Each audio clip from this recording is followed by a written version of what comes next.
All right, boys, let's watch the first video. Lock it. I was crying to the doctor, telling him I couldn't pay for my wife's cancer treatment because I had no money. But Yo. Off the bat, yo, his story has got the most out-of-pocket intros. Like, bro, okay. the doctor cut me off. Sir, the treatment is already paid for. Your son paid all $25,000. I stared in shock. That can't be true. He's only 16, but the doctor confirmed it. I drove straight home and asked him, how did you pay for your mom's treatment? Yo, the only way a 16-year-old kid can get like $25,000 is through Fortnite earnings, right? Bro.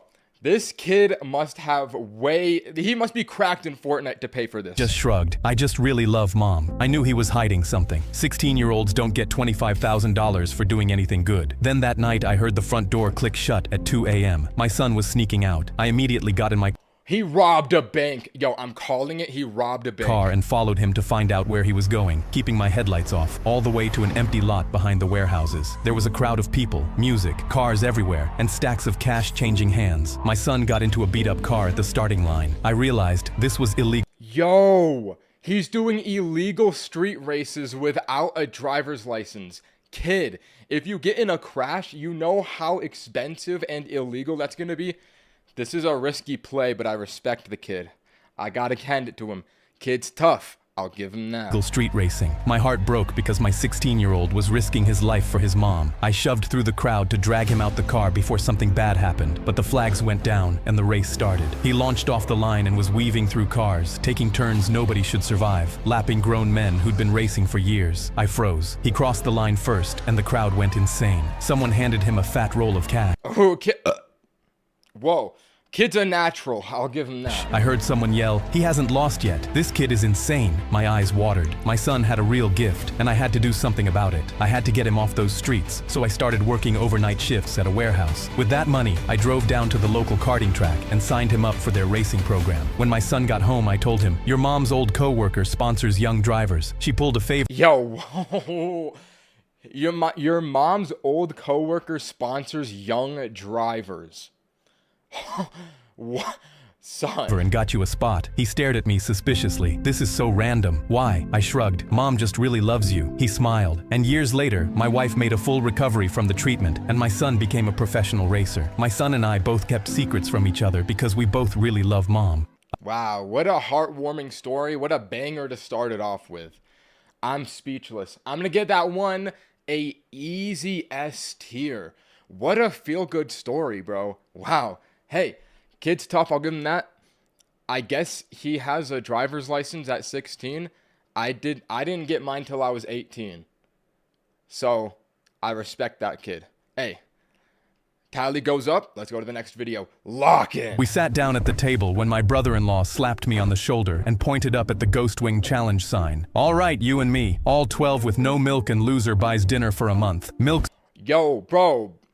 Your brother's insane. You gotta put a leash on this man. For babies anyway. I looked up and read the rules under the little skulls. Finish all 12, no milk, no water, no tapping out. The waitress slowed down as she passed and tapped that last line. Everybody says yes to this one, sweetie. And then they're begging me for milk. I'm not even allowed to bring them. He just... Yo. Chat, would you accept milk from this lady? Be honest. Actually, wait. Never mind. That came out the wrong way.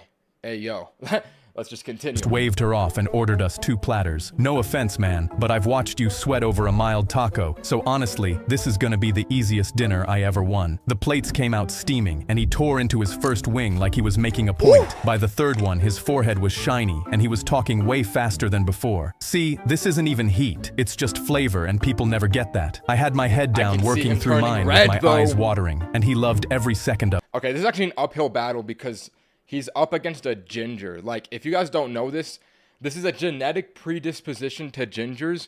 They feel pain more than the average person, and they have no pain tolerance. This is an uphill battle right now. That is a real genetic disadvantage gingers have. You can fact check me on that. It's real. I mean, look at him. He's basically crying already. I told you he'd... Ninye, how's your spice tolerance? I can't even eat hot Cheetos. I'm not gonna lie. Hot Cheetos are too much for me. I would never make it as a torta.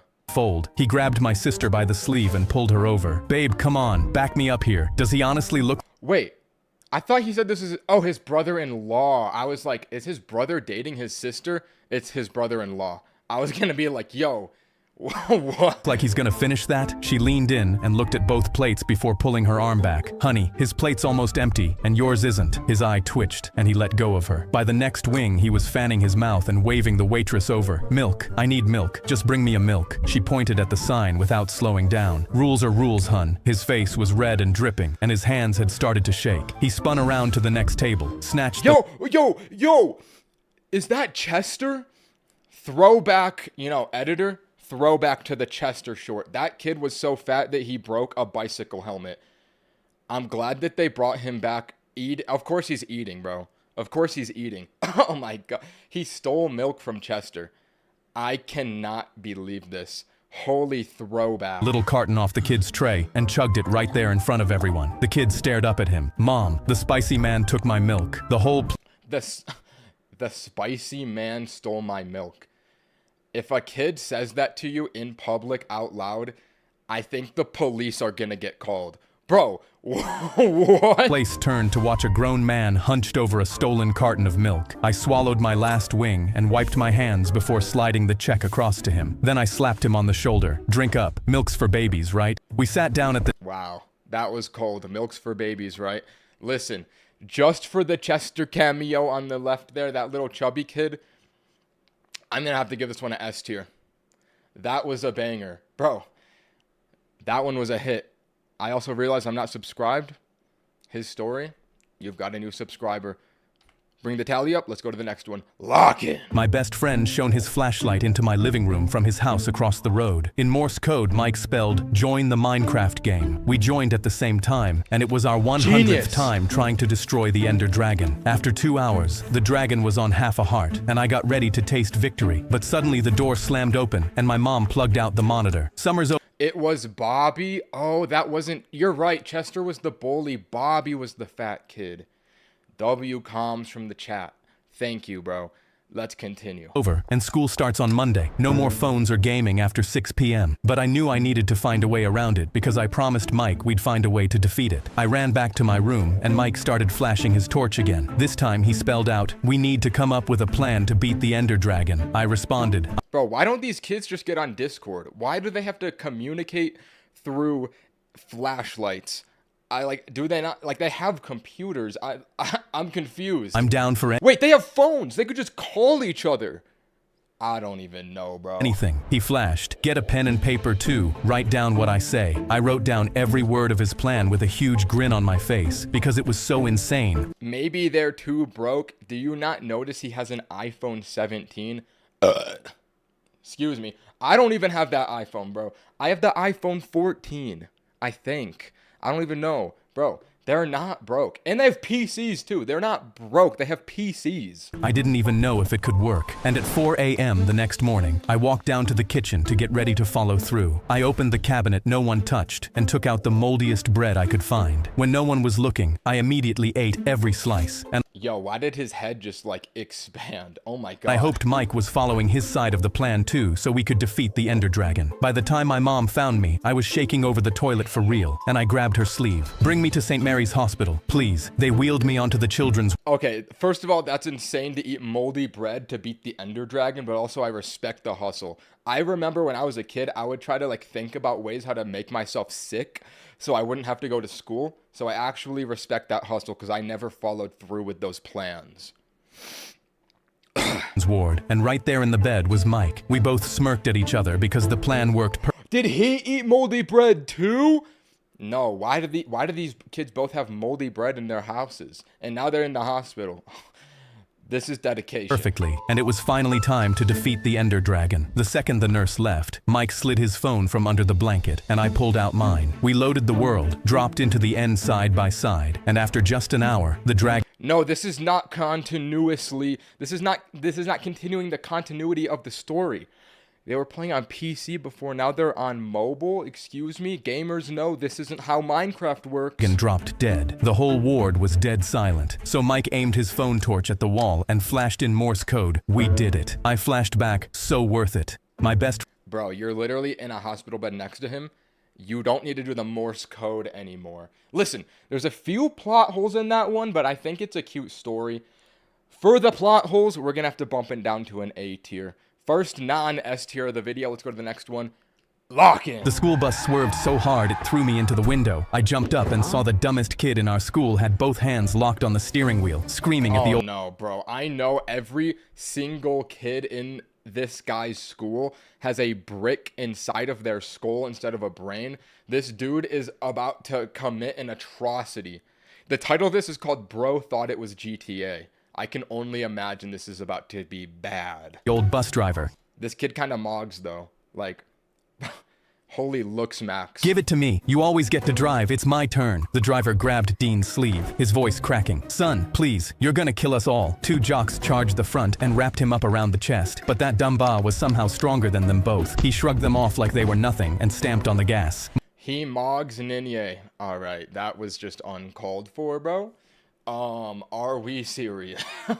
My mom took my Xbox. I haven't played GTA in 3 days, he said, That's whipping us your around a corner reason? while we all screamed. I need to dopamine max or I'm gonna lose my mind. And up ahead, a wall of traffic filled the windshield. I'm gonna drive straight through. I crawled up the aisle, grabbed the back of his seat, and leaned into his ear. Bro, you're about to fail the GTA mission. His hands twitched on the wheel. Check. Yo, do not instigate this kid. Oh my god. You're dealing with a insane person. Do not instigate him right now. You're gonna get everybody killed, bro. Points right there. Pull over, or you lose all your progress. Everything. Gone. I was using his own logic Wait, that's actually smart. against him. He gasped, "Dude, you're right." He slammed the brake with both feet, and the bus shrieked to a halt so close to a crossing minivan I could see the driver's face. Somebody pressed a phone into his hands, and he melted into the seat, thumbs already racing across a driving game. The old driver climbed back behind the wheel, hands shaking. Dean's eyes never left the screen. Your turn, old man. The school bus... All right, I'm noticing a pattern. Children driving underaged. The first video literally had that. 4 videos in, we're seeing it again. Is this just like a common theme in these videos? I don't know. But that one was pretty funny. I'm not going to lie. I'm going to give that one an A tier as well. Would have been S tier if they crashed the bus. I would have liked the drama of that. But regardless, A tier is still good. Let's go to the next one, Lock In. My girlfriend ignored me all day, then called at 11 that night. Come over. I got on my motorcycle, and by the time I hit the highway, I had decided that when I got there, I was going to end it. I was tired of being something she only kept around for when she didn't want to be alone at night. I ran through exactly what I was going to say in my head as I drove to her apartment. Then my front tire hit a wet patch on the highway, and I went over the handlebars. Everything went black. I woke up 2 days later in a hospital bed, and Don't tell me his girlfriend is about to nurture him back to health and it's gonna save their relationship. the first thing I saw was my girlfriend slumped in the chair next to me with her head on her arms, completely asleep. I stared at her and thought about the speech I had been rehearsing on that highway. When she heard me stir, she snapped awake and grabbed my hand with both of hers. Hey, I'm right here. Her eyes were red and her whole body was shaking. A nurse came in to take my vitals, and my girlfriend stood up. I'm going to go get you your favorite snack from the vending machine. I'll be right back. Yo, I gotta chill out on the energy drinks. Oh my god. Yo, W girlfriend. It was all a misunderstanding at the end of the day. Listen, one conversation would fix this relationship. Let's not jump to conclusions about your girl, bro. Maybe she's busy. You never know. Gross, bro. Stop burping. You're yucky. Let's just continue the video. I promise. She walked out, and the nurse smiled. You're a very lucky man. She was through those doors before the ambulance got here and hasn't left this room once. She came back with a pack of M&Ms, and I tore into them. Wait, what about work? She sat on the edge of my bed and started to cry. After I heard about the accident, there was no way I could focus on work. She had used every single day of her paid leave at once to stay with me, which caused her to lose a promotion. She wiped her eyes. It's okay, though. You are more important than any of that. I looked at her, sitting there exhausted, and thought about the speech I had been practicing on that highway. I never gave it, and now we've been married for 4 years. Wow. All it took was you getting in a car accident to realize that your girlfriend loves you. That's kind of crazy, bro. But I'm glad that your relationship was healed at the end of the day. Listen, sometimes people are just busy. Don't jump to conclusions. Life lesson check. I'm going to have to give that one an S tier. Holy heartwarming. Actually, A tier. I feel like his story, the character is usually a level-headed guy in the stories. He kind of jumped to a conclusion here that I do not agree with. Bumping it down to A tier, fellas. Let's go to the next one. I filled my dog's food bowl and slapped my legs. Here, boy, time for food. But he never came. I instantly checked under the table where he... Bro, don't tell me the dog died, bro. They always kill the dogs, okay? My heart cannot handle if the dog died.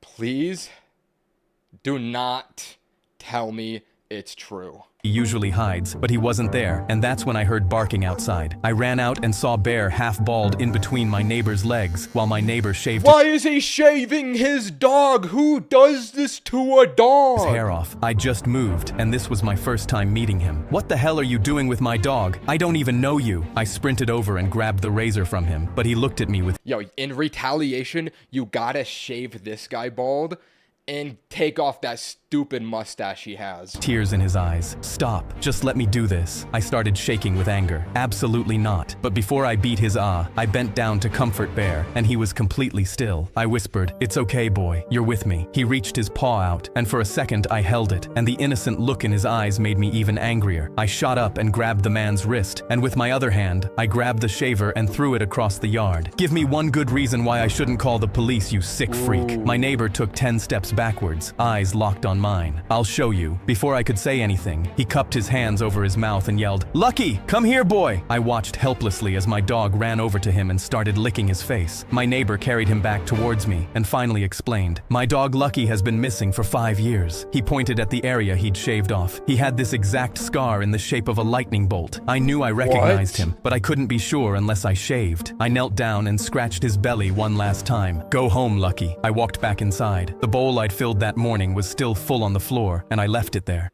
Bro, that's the most sad story, bro. Like, what do you even do in that situation? Do you give the dog back to his owner? Or do you just, like, keep the dog? It's been 7 years, bro. But, like, maybe it's like a joint custody type of thing. Like, maybe they can, like, keep the dogs on the weekends, bro. Like, divorced parents. I don't know, bro. But that is actually a shame. Wow. Yo, share the dog. He's your neighbor. That's what I'm saying. Joint custody. I did not expect that. Wait, wow. Oh, he was shaving the dog to find the scar. Oh. Yeah, I don't like that he lost his dog at the end of that. That's going to be a B tier. I feel bad for, like, I feel like this is just a sad situation. Let's go to the next one. Lock in. I knocked on my new foster parents' home and told them I was their new 16-year-old. The mom instantly laughed. Another mouth. Your new 16-year-old? What? We won't be feeding and collecting the check for. But what they didn't know was that a van 100 feet away was listening to everything through the wire under my shirt. And oh my god, it's a Diddy catcher. No, not Diddy. Gideon. The YouTuber Gideon, where they like catch, freaks. I shouldn't have said Diddy, bro. I was thinking of Gideon, the YouTuber. If you know, you know. That I was really a 20-year-old undercover CPS, not a helpless 16-year-old. I set down my bags and walked into the kitchen. I'm hungry. I haven't eaten since yesterday. I reached for the fridge, but the dad grabbed my wrist. In this house, you ask for permission to eat. That goes for everyone. I looked. Yo, what? They gotta take this dad out.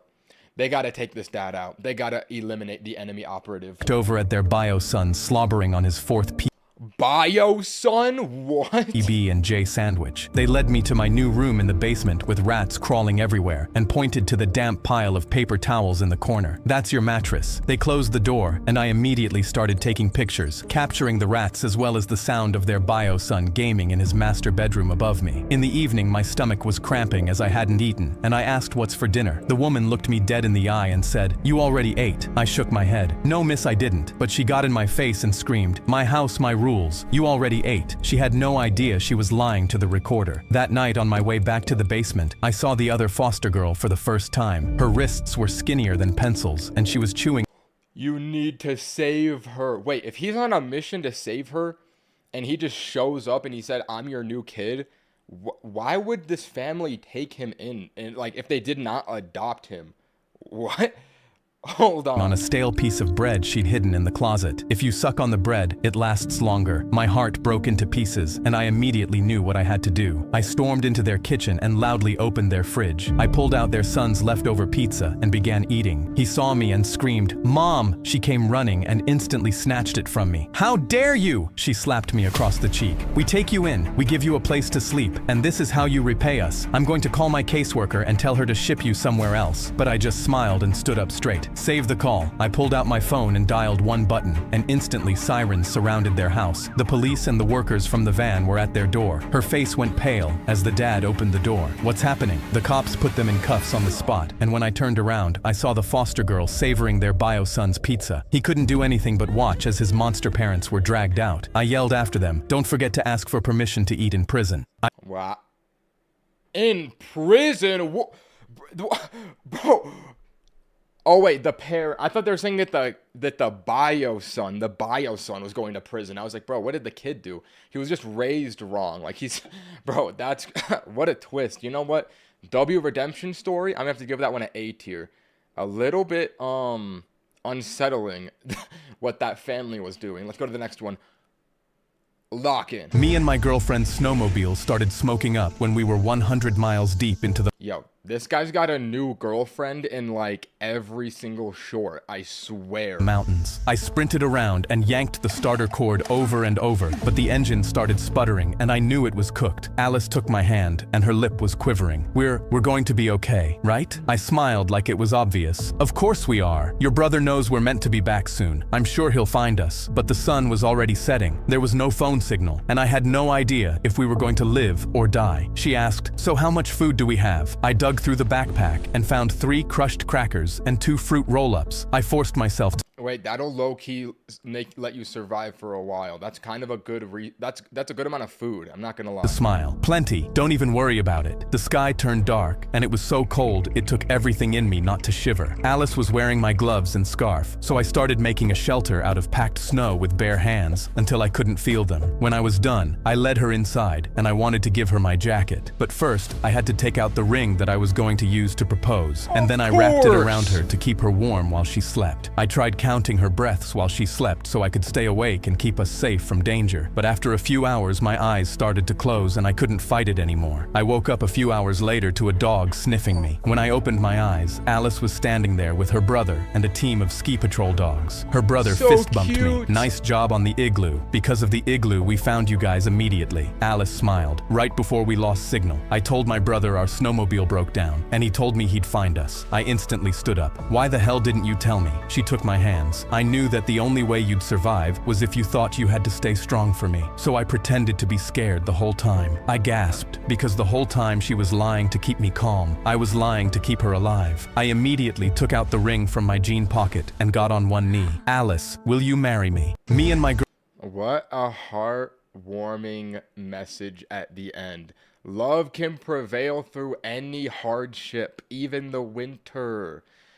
I feel like that one was pretty good. I'm going to give that one a B tier, though. I don't know. It didn't grip me like the previous ones did. I'm not going to lie. It wasn't very grippy. Let's go to the next one, though. I walked past my computer and saw my daughter furiously clicking the keyboard, her fingers slamming every key with power. I leaned over and realized she was typing a comment under a video of a 10-year-old boy playing video games. "I'm gonna punch you so hard you're going to cry. I know where you live." Hold up. Should we test if this YouTube channel is real? What did it say it was? FURYOP? I wanna test if this is a real YouTube channel. Hold on, I'm curious. Let me open a new tab. FURY0P. FURY0P. What? Wait, what if this is his story's original YouTube channel? It's literally real. The subscribers are the same. Hold on, we're uncovering lore here. Who is this guy? What? Yo, who is this guy? Why did he get into this video? Video gamer playing a something. Is this a video I can find? Video gamer playing a video game.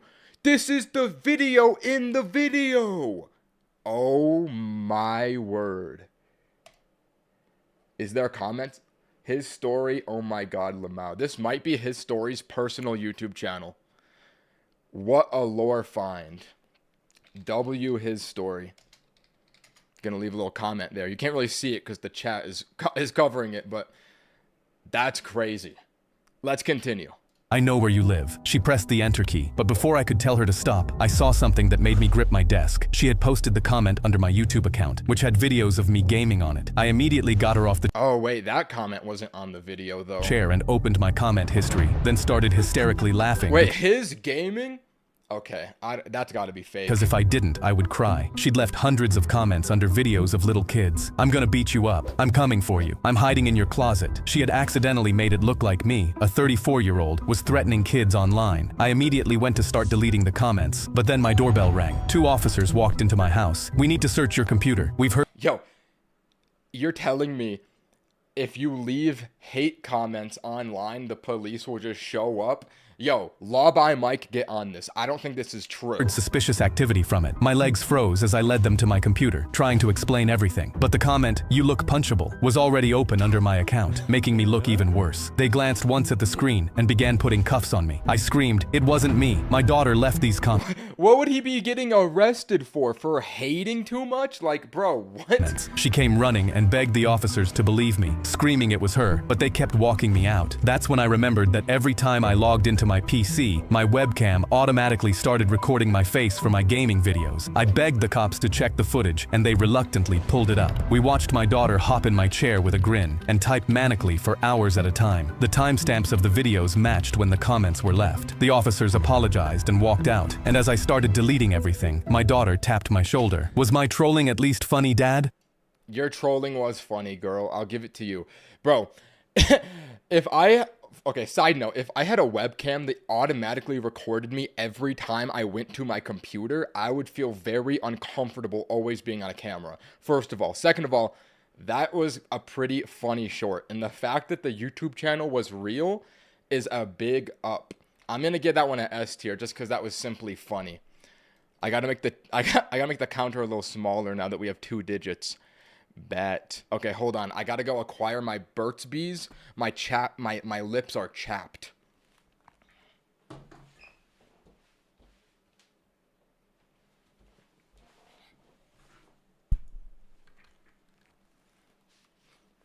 All right.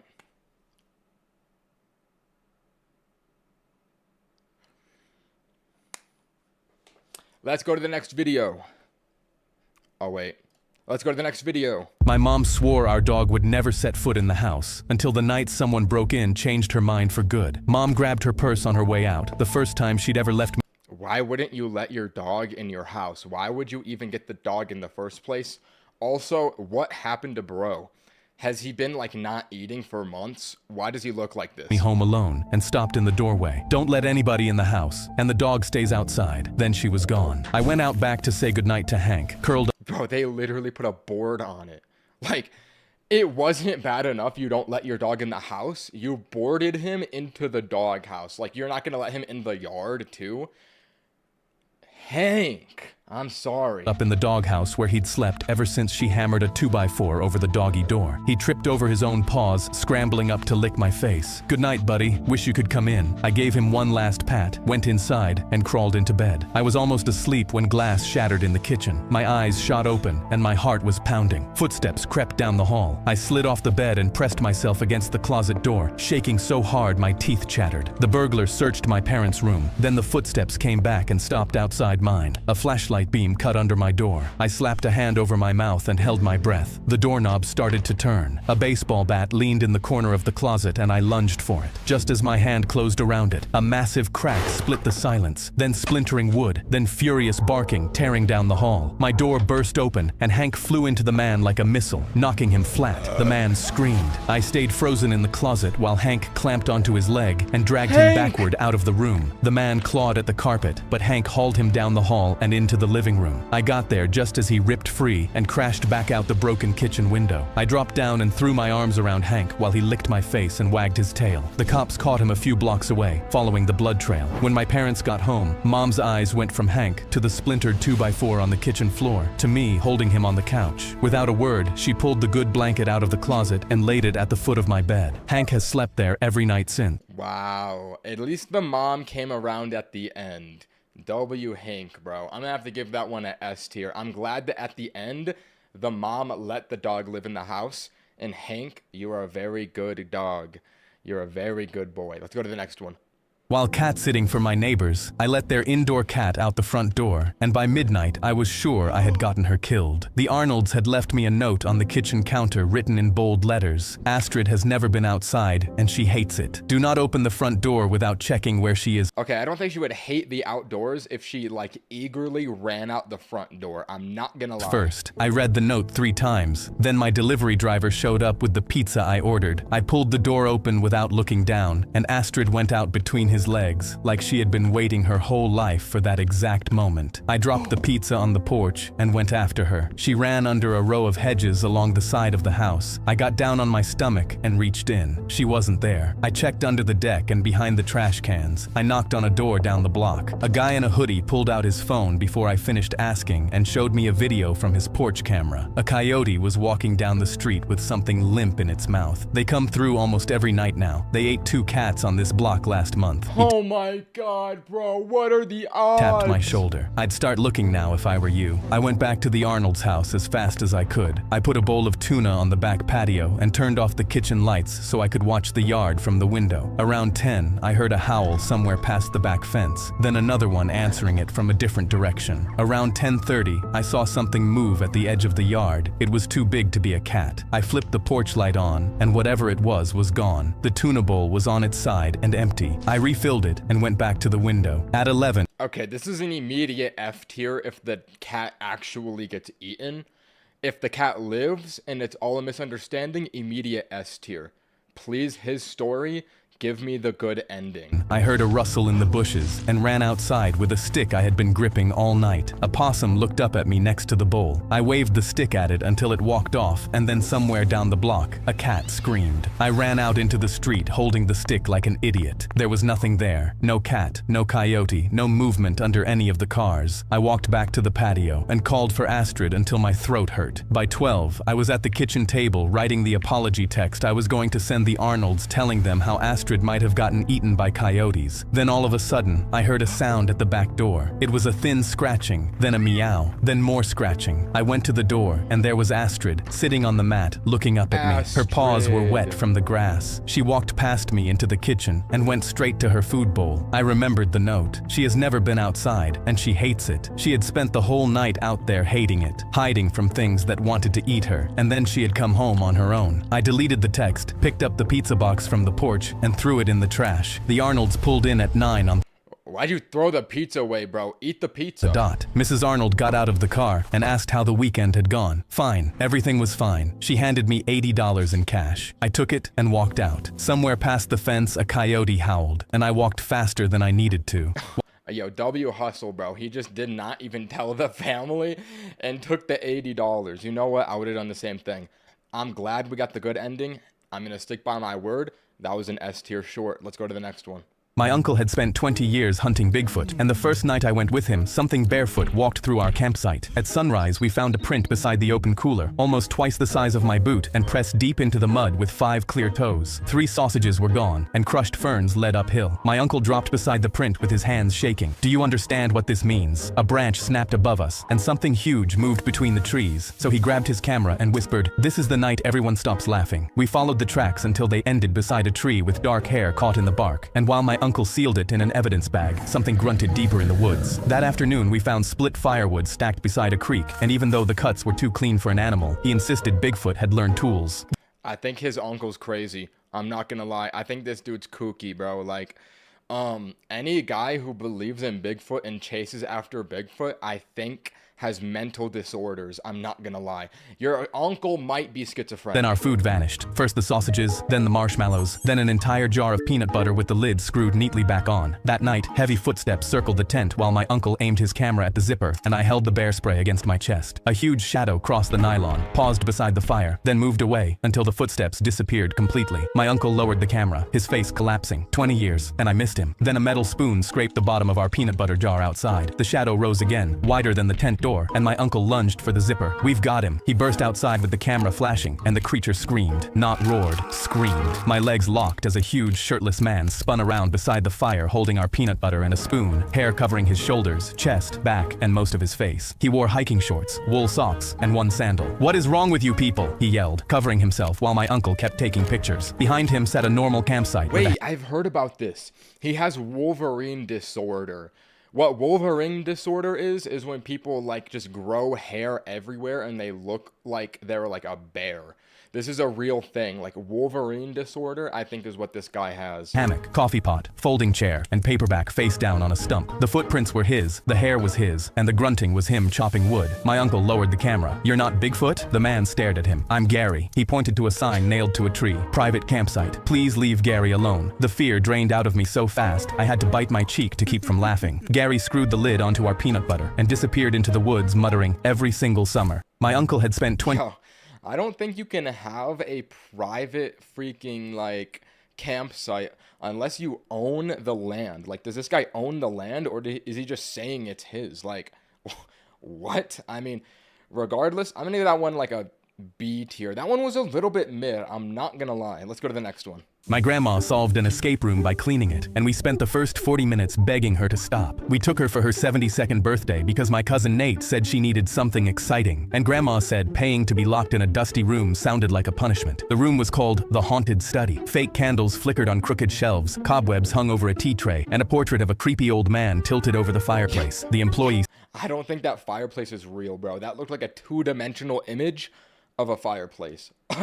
started the timer. "You have 60 minutes to escape." Grandma grabbed a tissue from her purse and wiped a teacup. Nate groaned. "Grandma, that's not a clue." She set the cup back on the tray anyway, and a drawer clicked open behind us. Everyone froze. Grandma pointed at the dust on the saucers. "You're welcome." Nate found a riddle under the desk and shouted about moon phases while Grandma folded the blanket on the couch and shook a key onto the floor. My sister tried matching wallpaper symbols, but Grandma started shelving books by height before we could copy the pattern. "Wait, those books were in order," Nate said, dropping to his knees as the timer slipped under 20 minutes. Grandma slid the last book into place anyway, and the numbers 418 appeared across the spines. "Stop touching things," Nate said, grabbing a brass compass from her hand. "This is an escape room, not your church basement." Grandma snatched it back, wiped the dust off, and the compass needle swung toward the clock. With 5 minutes left, we had 3 keys, 4 numbers, and 1 locked bookcase that still refused to open. Worse, Grandma had put away every loose prop. The missing feather went in a pen cup. The old letter was flattened under a paperweight. The extra teacup was back on the tray. Nate pressed both hands to his head. She cleaned our last clue into the furniture. For the first time, Grandma stopped moving. The speaker crackled. "Would you like a hint?" Nate slapped the wall button. "Yes." Grandma slapped his hand away. "No." She stood in front of the tea tray, lips tight, counting under her breath. 4 cups, she said. 5 saucers. I stared at the tray. 1 empty saucer sat under the clock painted on the tablecloth. Grandma picked up the cup she had wiped at the start, placed it on the empty saucer, and turned the handle toward the real clock on the wall. The locked bookcase groaned open. We ran through with 8 seconds left. The employee stared at the monitor. "You used no hints?" Grandma handed him the dusty tissue. "Next time, clean first." My grandma solved an escape. Okay, that one was a little bit mid, bro. I don't know. It was a little bit confusing. I'm not gonna lie. This might be the first miss video. Because also, like, the stakes of just being in an escape room are kind of low. Usually, I'm like, people's lives are at stake in these videos. Just being in an escape room, I don't know. The concept is a little bit C tier to me personally.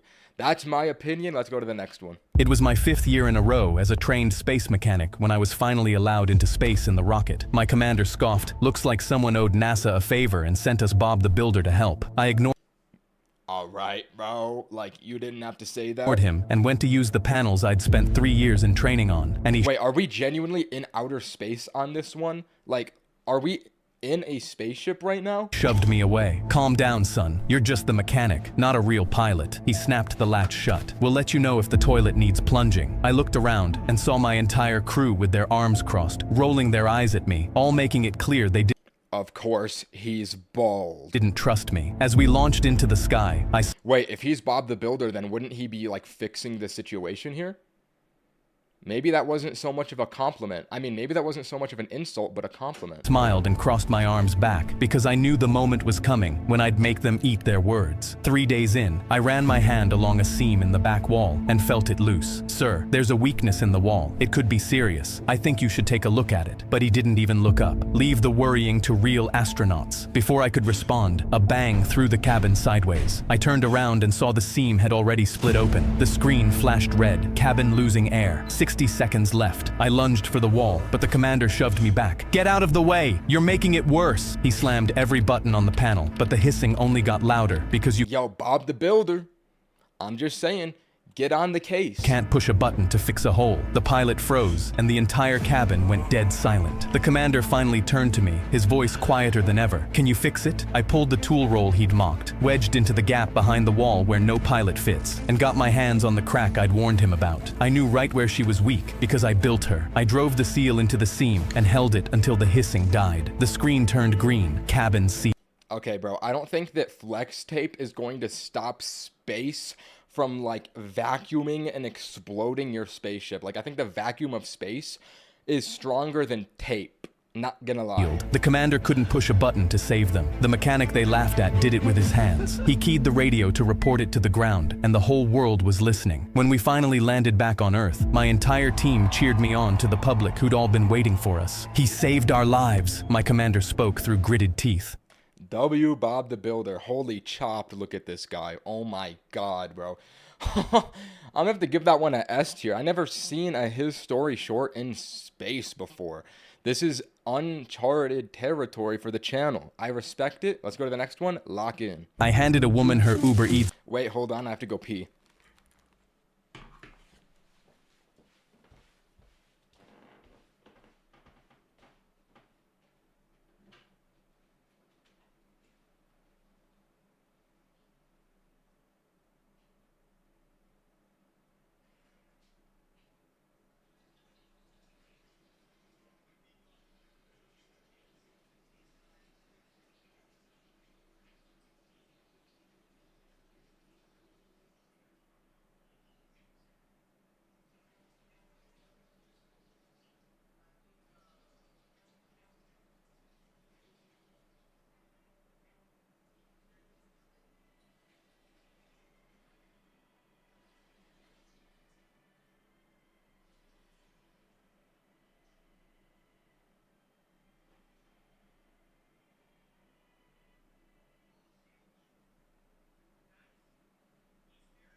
All right.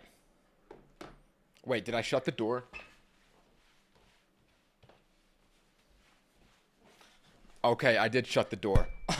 Sometimes I forget. All right. Let's watch this one. Let's start it from the beginning.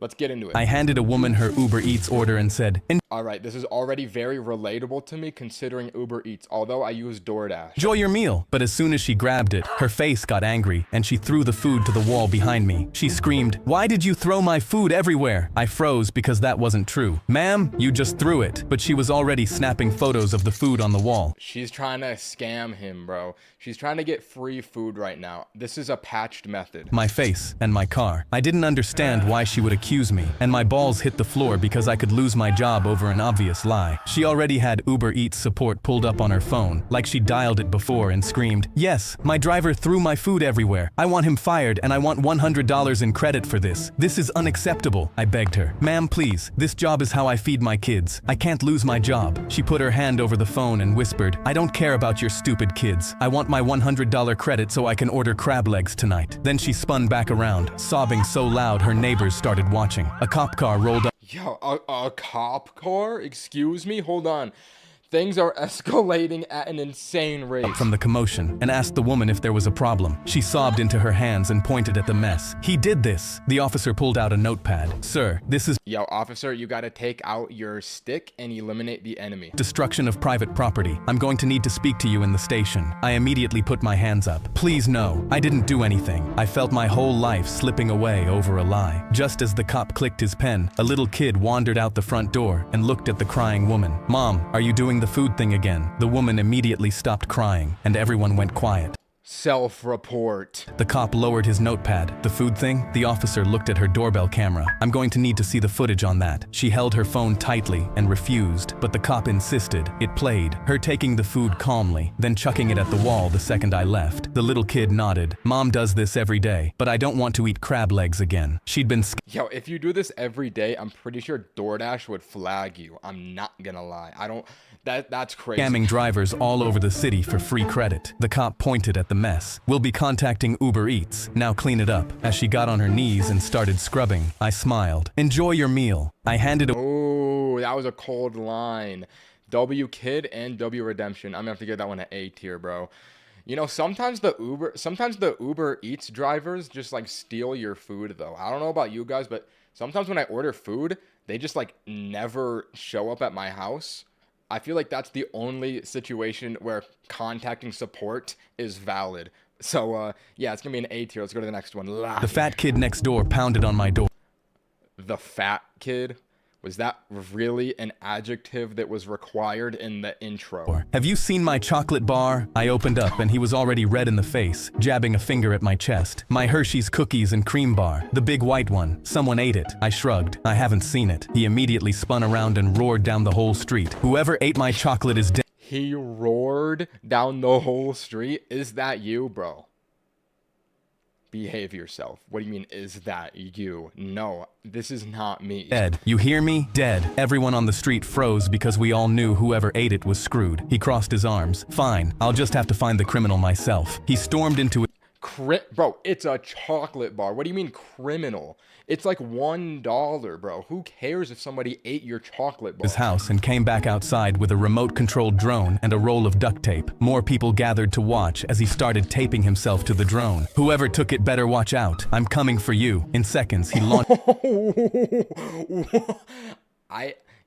I think he might be too big for this. I don't think he's going anywhere. Himself into the air, scanning every backyard and screaming that the thief couldn't hide from him. Doors opened all down the street and people ran out waving their own chocolate bars up at him, trying to talk him down. Someone held up a fresh Hershey's and he swatted it clean out of the air. It's not the same. I want mine. But the drone started sputtering under his weight. Bro, this is what Mr. Beast will do to you if you don't buy a Feastables. He's gonna fly down to your direct location and attack you and steal your chocolate, bro. Dipping toward the road while the duct tape started to peel. He looked around frantically. Watch out! He started heading right towards me, and I sprinted so I wouldn't be the one to break his fall. He tumbled to the ground, and when I turned to get a closer look, I saw a corner of white wrapper poking out of his back pocket. Check this stupid kid, bro. Oh my. Your back pocket, I shouted up at him. He reached back, yanked out a crushed empty Hershey's wrapper, and went still as the whole street fell silent. I ate it. Whoever ate it was screwed, and it was him. The drone gave one last sputter and pushed him straight into my bush, while his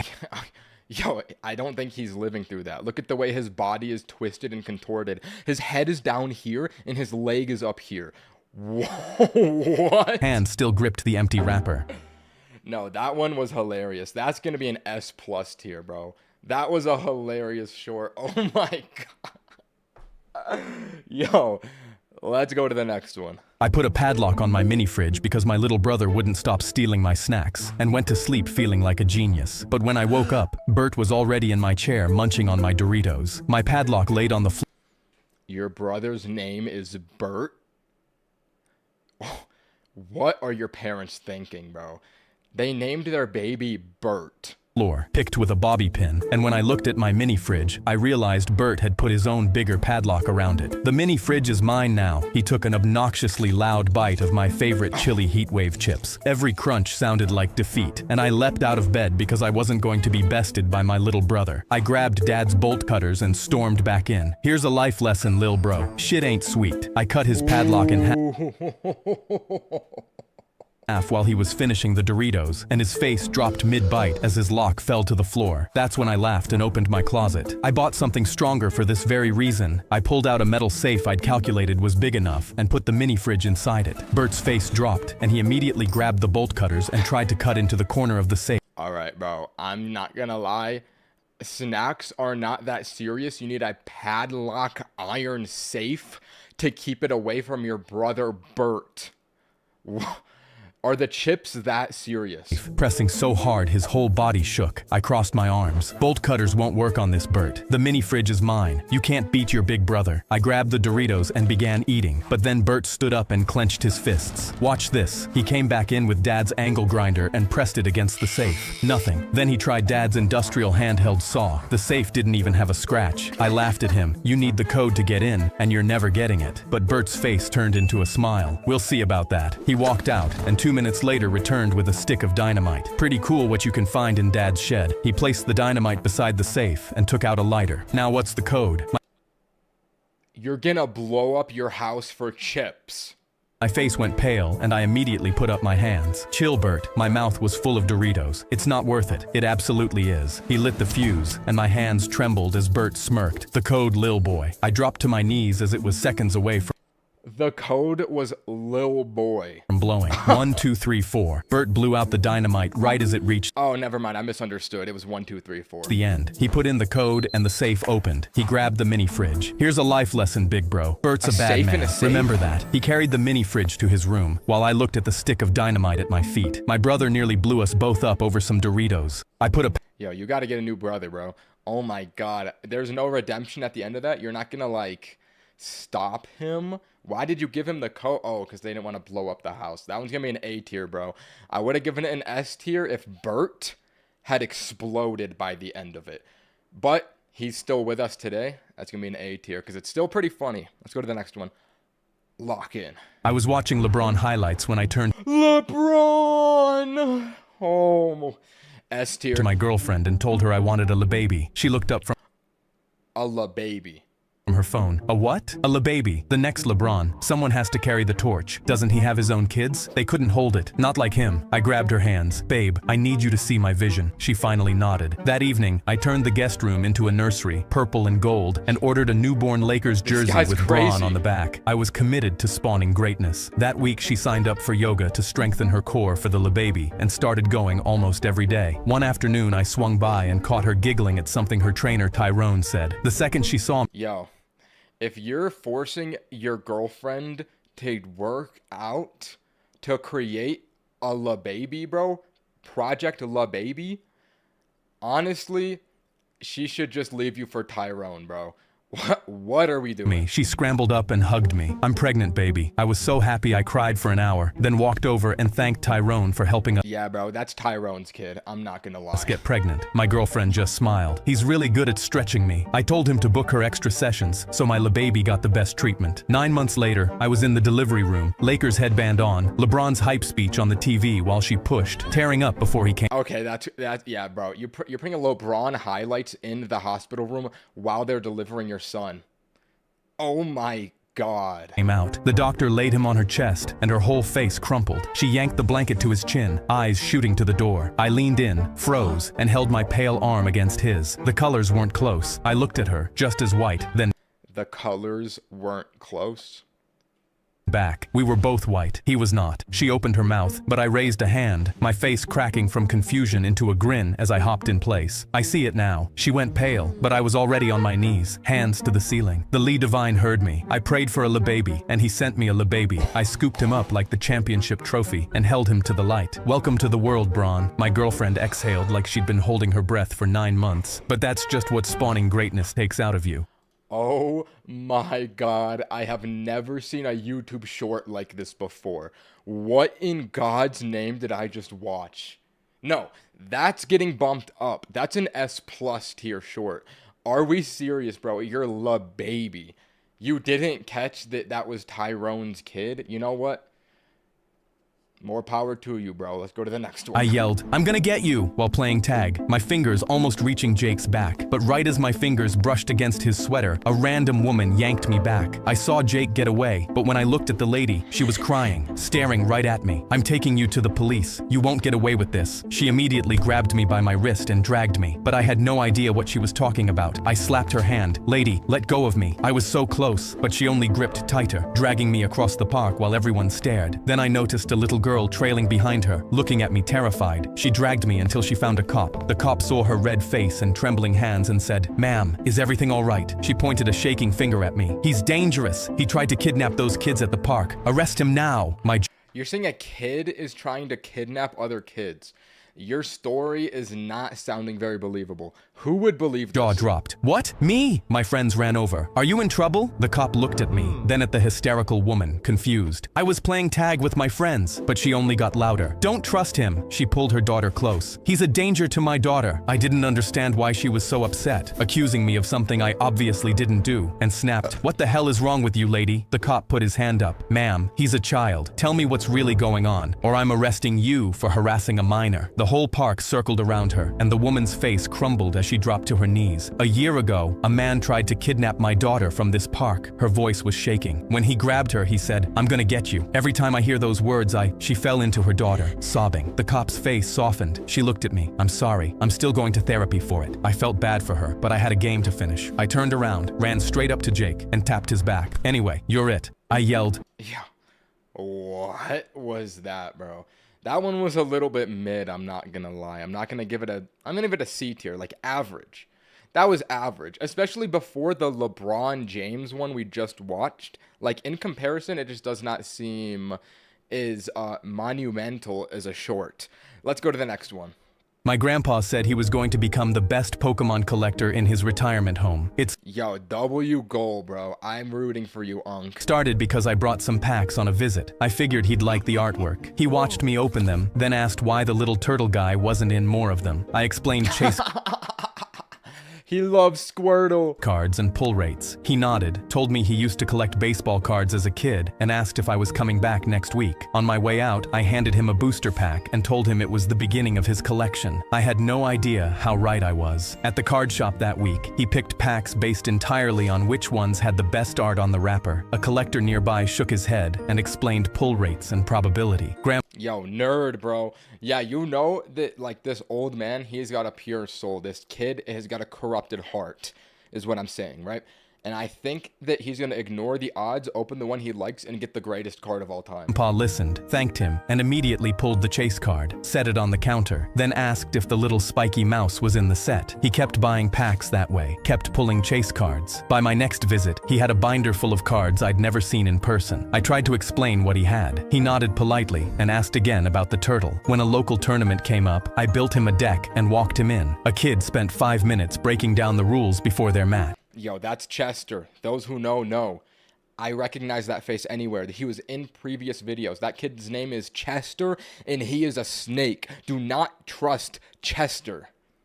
Grandpa won, thanked him for the explanation, and told me on the way out he still wasn't totally sure how the game worked. That win qualified him for regionals. I signed him up and told him it was just a bigger version of the local. He asked if he should bring the turtle card he'd finally found. I said yes. He went in like always, made the top bracket, and walking out he asked if I wanted lunch. I pulled up the leaderboards and showed him his ranking. He barely glanced at it. "You know, I don't really care about any of that." I asked what he meant. He shrugged. "I just like hanging out with you, kid." He'd learned an Aww, wholesome. entire card game and beaten half the region without once caring if he won. I thought about that booster pack I handed him on the way out the door. The beginning of his collection, I'd said. I didn't know he was collecting something else entirely. Wow, what a heartwarming story. Sometimes old dudes are goated like that. I'm gonna get that one at S tier. My soul has been cleansed, and I feel like I just went through, like, a therapy session. Let's go to the next one. My twin brother texted me at 6:48 p.m. My date will be there at 7. Her name is Claire. Please pretend to be me. He was stuck 3 states away. His flight wasn't moving, and I had 13 minutes with zero information. Claire knocked at 7:02, holding 2 grocery bags. I got everything on your list, she said, walking past me into the kitchen. Shallots, good olive oil, fresh pasta, everything for your grandmother's carbonara. She set the bags down and smiled. I've been thinking about this all week. I rubbed my face, trying to remember what a shallot was. Right, I said. The carbonara. She tied on an apron and looked at me I'm not gonna lie, I don't know what a carbonara is either. expectantly while I opened the bag and stared at it like a crime scene. I found pasta, which was the full extent of my knowledge, then put a pot on the stove. Yo, this guy doesn't know anything, bro. Is this your first time eating? Like, you don't know what pasta is? And turned every burner to high because I didn't know which knob matched which flame. You Okay, yeah, this guy's gotta grow up, bro. You never cooked once in your life, I can tell. okay? I nearly dropped the spatula, just getting in the zone. Under the counter, I texted my brother, what is a shallot? Claire told me about her week while I nodded, sweated, and dumped the pasta in before the water boiled because I needed to look busy. She stopped mid-sentence. Did you just put pasta in cold water? I stood straighter. I do it differently. It's a texture thing. She raised her eyebrow at me. Your grandmother taught you that? The shallot rolled off the cutting board onto the floor. She was unconventional. I survived 20 more minutes by asking questions whenever she looked at the stove and refilling her wine whenever she looked at me. The carbonara came out as a pale clump. I played it in 2 bowls like That actually doesn't look that bad. I'm not gonna lie. a small surrender. She took 1 bite, chewed slowly, then brought her napkin to her mouth and politely spit the food out. This is exactly how my ex made it, she said. He couldn't cook either. I put Yo, you gotta break up with her. Why would she bring that up over the dinner table? That is an out-of-pocket thing to say. That's a red flag. my fork down and put both of my hands on the table. Claire, I have to tell you something. She picked up her wine. I know. I froze. Matthew is lactose intolerant, she said. There's half a cup of Parmesan in that carbonara. She swirled her glass. I figured it out around the shallots. My mouth hung open in shock. You're funnier than him, she said. Same face though. My twin F tier L girlfriend. Bro, what was that short? It's just her talking about her ex at the end of it? Like, no, bro. That's a F tier. First F tier of the day. Oh my God, bro. You gotta, if your girlfriend is talking about her ex that much and comparing you that much, like, bro's living rent free in her head. You aren't, like, she's not ready for a relationship. That's what I gotta say. Let's go to the next one. a 6'7" basketball player at our school pointed Okay, we got the looks maxer kid in the short again. The one from before. at the 2-foot guy on our bench and laughed. Bro, I know I just transferred to this school, but why's he even on the team? Bristol slid off the bench, barely cleared the giant's knee, and said, I challenge your to a 1-on-1. First to 5. Loser buys the other lunch the rest of the year. The giant grinned and responded, easy. We all felt bad because no one ever played Bristol before, and none of us knew what to expect. They ran out to the court, and the giant scored the first bucket shooting straight over Bristol's head, like he wasn't even there. Soon the score was 4-0, and he held the ball high above Bristol's head and grinned. Come reach for it, little man. He made Bristol struggle to get the ball for 2 whole minutes before he finally rolled it to him. Here, consider this charity, little one. Bristol bounced the ball once, twice, and his whole face went cold. He slipped between the giant's legs, and in seconds he had the ball going through the hoop. He spun past him for the next one, and the Wait, this is what the Project LeBron guy was hoping for. Yo. next. Then he crossed him so hard, the giant slipped and sat down on the floor, and Bristol walked in the layup. We all had our eyes glued to the court, none of us on our phones, and the score was 4-4. The giant stomped his large foot on the ground. You got lucky! The whole gym leaned forward in their seats, and one kid was even eating popcorn. Bristol dribbled to the top, looked up at a rim 10 feet above him, and took off. He went up, and somehow threw it down with both hands. The backboard was still Project LeBron! shaking, and I was on my feet screaming with everyone else. Bristol's been sitting on that bench for 2 years, and none of us knew that we'd end up feeling sorry for the wrong guy. The giant bought Bristol lunch every day after that, and on the first day he picked him up, stood him on top of the bench, and sat down on the floor at his feet. For that second, the smallest kid in the whole school was looking down at the giant. Wow.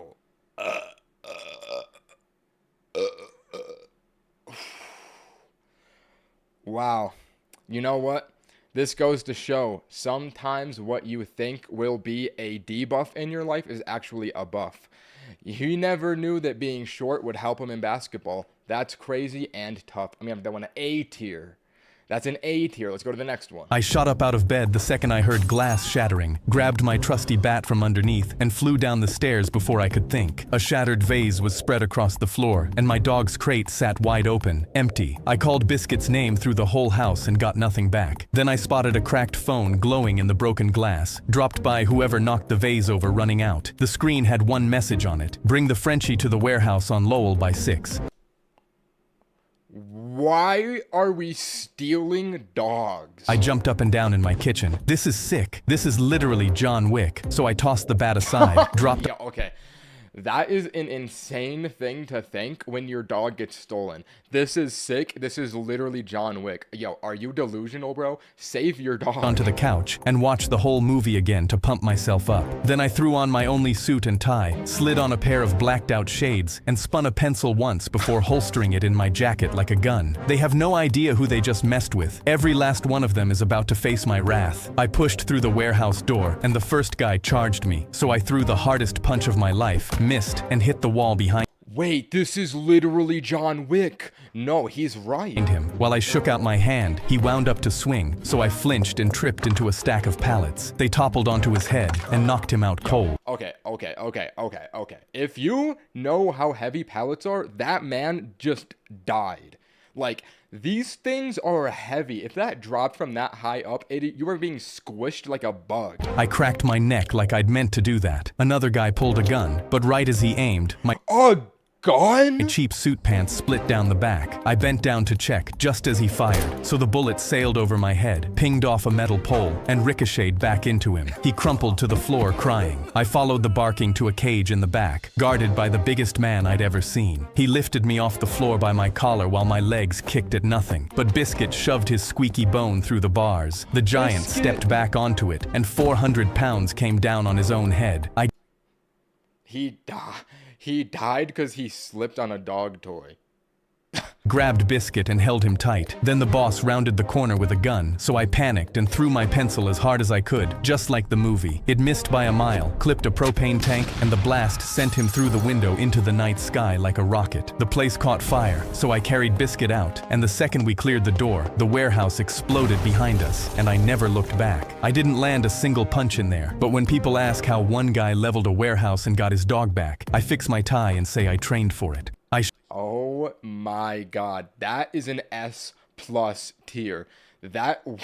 Holy cinema, what did I just witness? I was not expecting that from this guy. Bro, what? No, that's a rare S+ tier. We've only had 2 S+ tiers so far. That one was a hit, bro. I'm smashing the like button on that one. That might be my favorite one so far. Let's go to the next. I grabbed my yellow helmet at the Wait, hold on, I have to go pee.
All right, let's continue.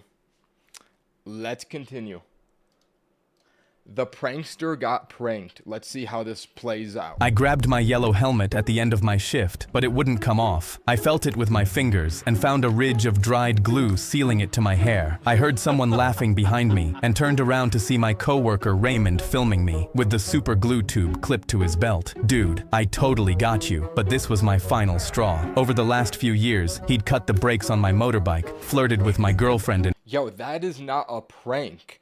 He's trying to kill you. In front of me, all in the name of a prank. But this was too far. I drove home with the helmet still glued on. I tried dish soap to get it off, then cooking oil, then ice down my neck, but the glue wouldn't budge. By midnight, there was only one thing left to try. I plugged in the clippers and ran them up my own skull, watching years of hair drop into the sink until the helmet slid free. His story bald edition. This is a first time ever. Thank you for the $1 donation, bro. I appreciate you. Let's continue. Bald guy in the mirror stared back at me. Tomorrow we're gonna get his ass. Next morning, I walked onto the site bald, hat in hand, and when Raymond saw me, he couldn't resist laughing. Dude, you look like a bowling ball. And while he was keeled over, distracted by his own prank, I quickly clogged up the tube of super glue he had on his tool belt. When he was done, he pulled it off and crouched behind the new kid's chair, getting ready to prank him too. But when he squeezed, nothing came out. He squeezed harder, shook it, and peeked into the hole with one eye. What's going on? He tried again, and suddenly the tube burst across his hand in a thick white rope. He wiped it on the new kid's sleeve, but his fingers stuck fast. The kid tore away. Raymond grabbed the rail to catch himself, but his palm welded to the bar. He grabbed his phone for help, but it bonded to his palm, screen out, still filming his own face. Guys, get it off, get it off. One by one, the crew pulled out their phones and filmed the man who'd filmed all of them. I walked over, didn't touch him, and pointed. Dude, I totally got you. Okay, you know what? I'm glad that he got by the end of it, but also cutting your motorcycle tires is like another level. Like, you should have gotten a bomb and blown this guy up. I think he's trying to kill you, not prank you. That's crazy. I'm gonna give that one an A tier. Oh my lord. Yo, let's go to the next one. The cop grabbed my skateboard. Yo, thank you for the $1 donation again, bro. The same guy is spamming $1 donations. Like, why don't you just donate $2? I appreciate it, though. Thank you, bro. Let's continue. The cop ruined my life. Oh, God. The cop grabbed my skateboard out of my hands, snapped it in half over his knee, and threw it in the trunk like it was a weapon. I was 17, walking home from the gas station with my board under one arm. You kids think sidewalks are racetracks, he said. I'm not even riding it. That was all I got out before he screamed, "Stop resisting," and hit me chest first into the pavement. My cheek scraped concrete. His knee dug into my back. He cuffed me so tight my fingers started buzzing. Then he held up a citation and smiled. $30 for riding after dark. He shoved me into the back seat and slammed the door. The cruiser smelled like old coffee and sweat. He kept my skateboard in the trunk and kept tapping the steering wheel, singing terrible. Yo, thank you for the $5 donation. Love the content. Yo, W viewer, bro. You don't have to donate to me, but when you do, I appreciate it. It fills my heart with positivity, so I appreciate you, bro. Thank you. Let's continue.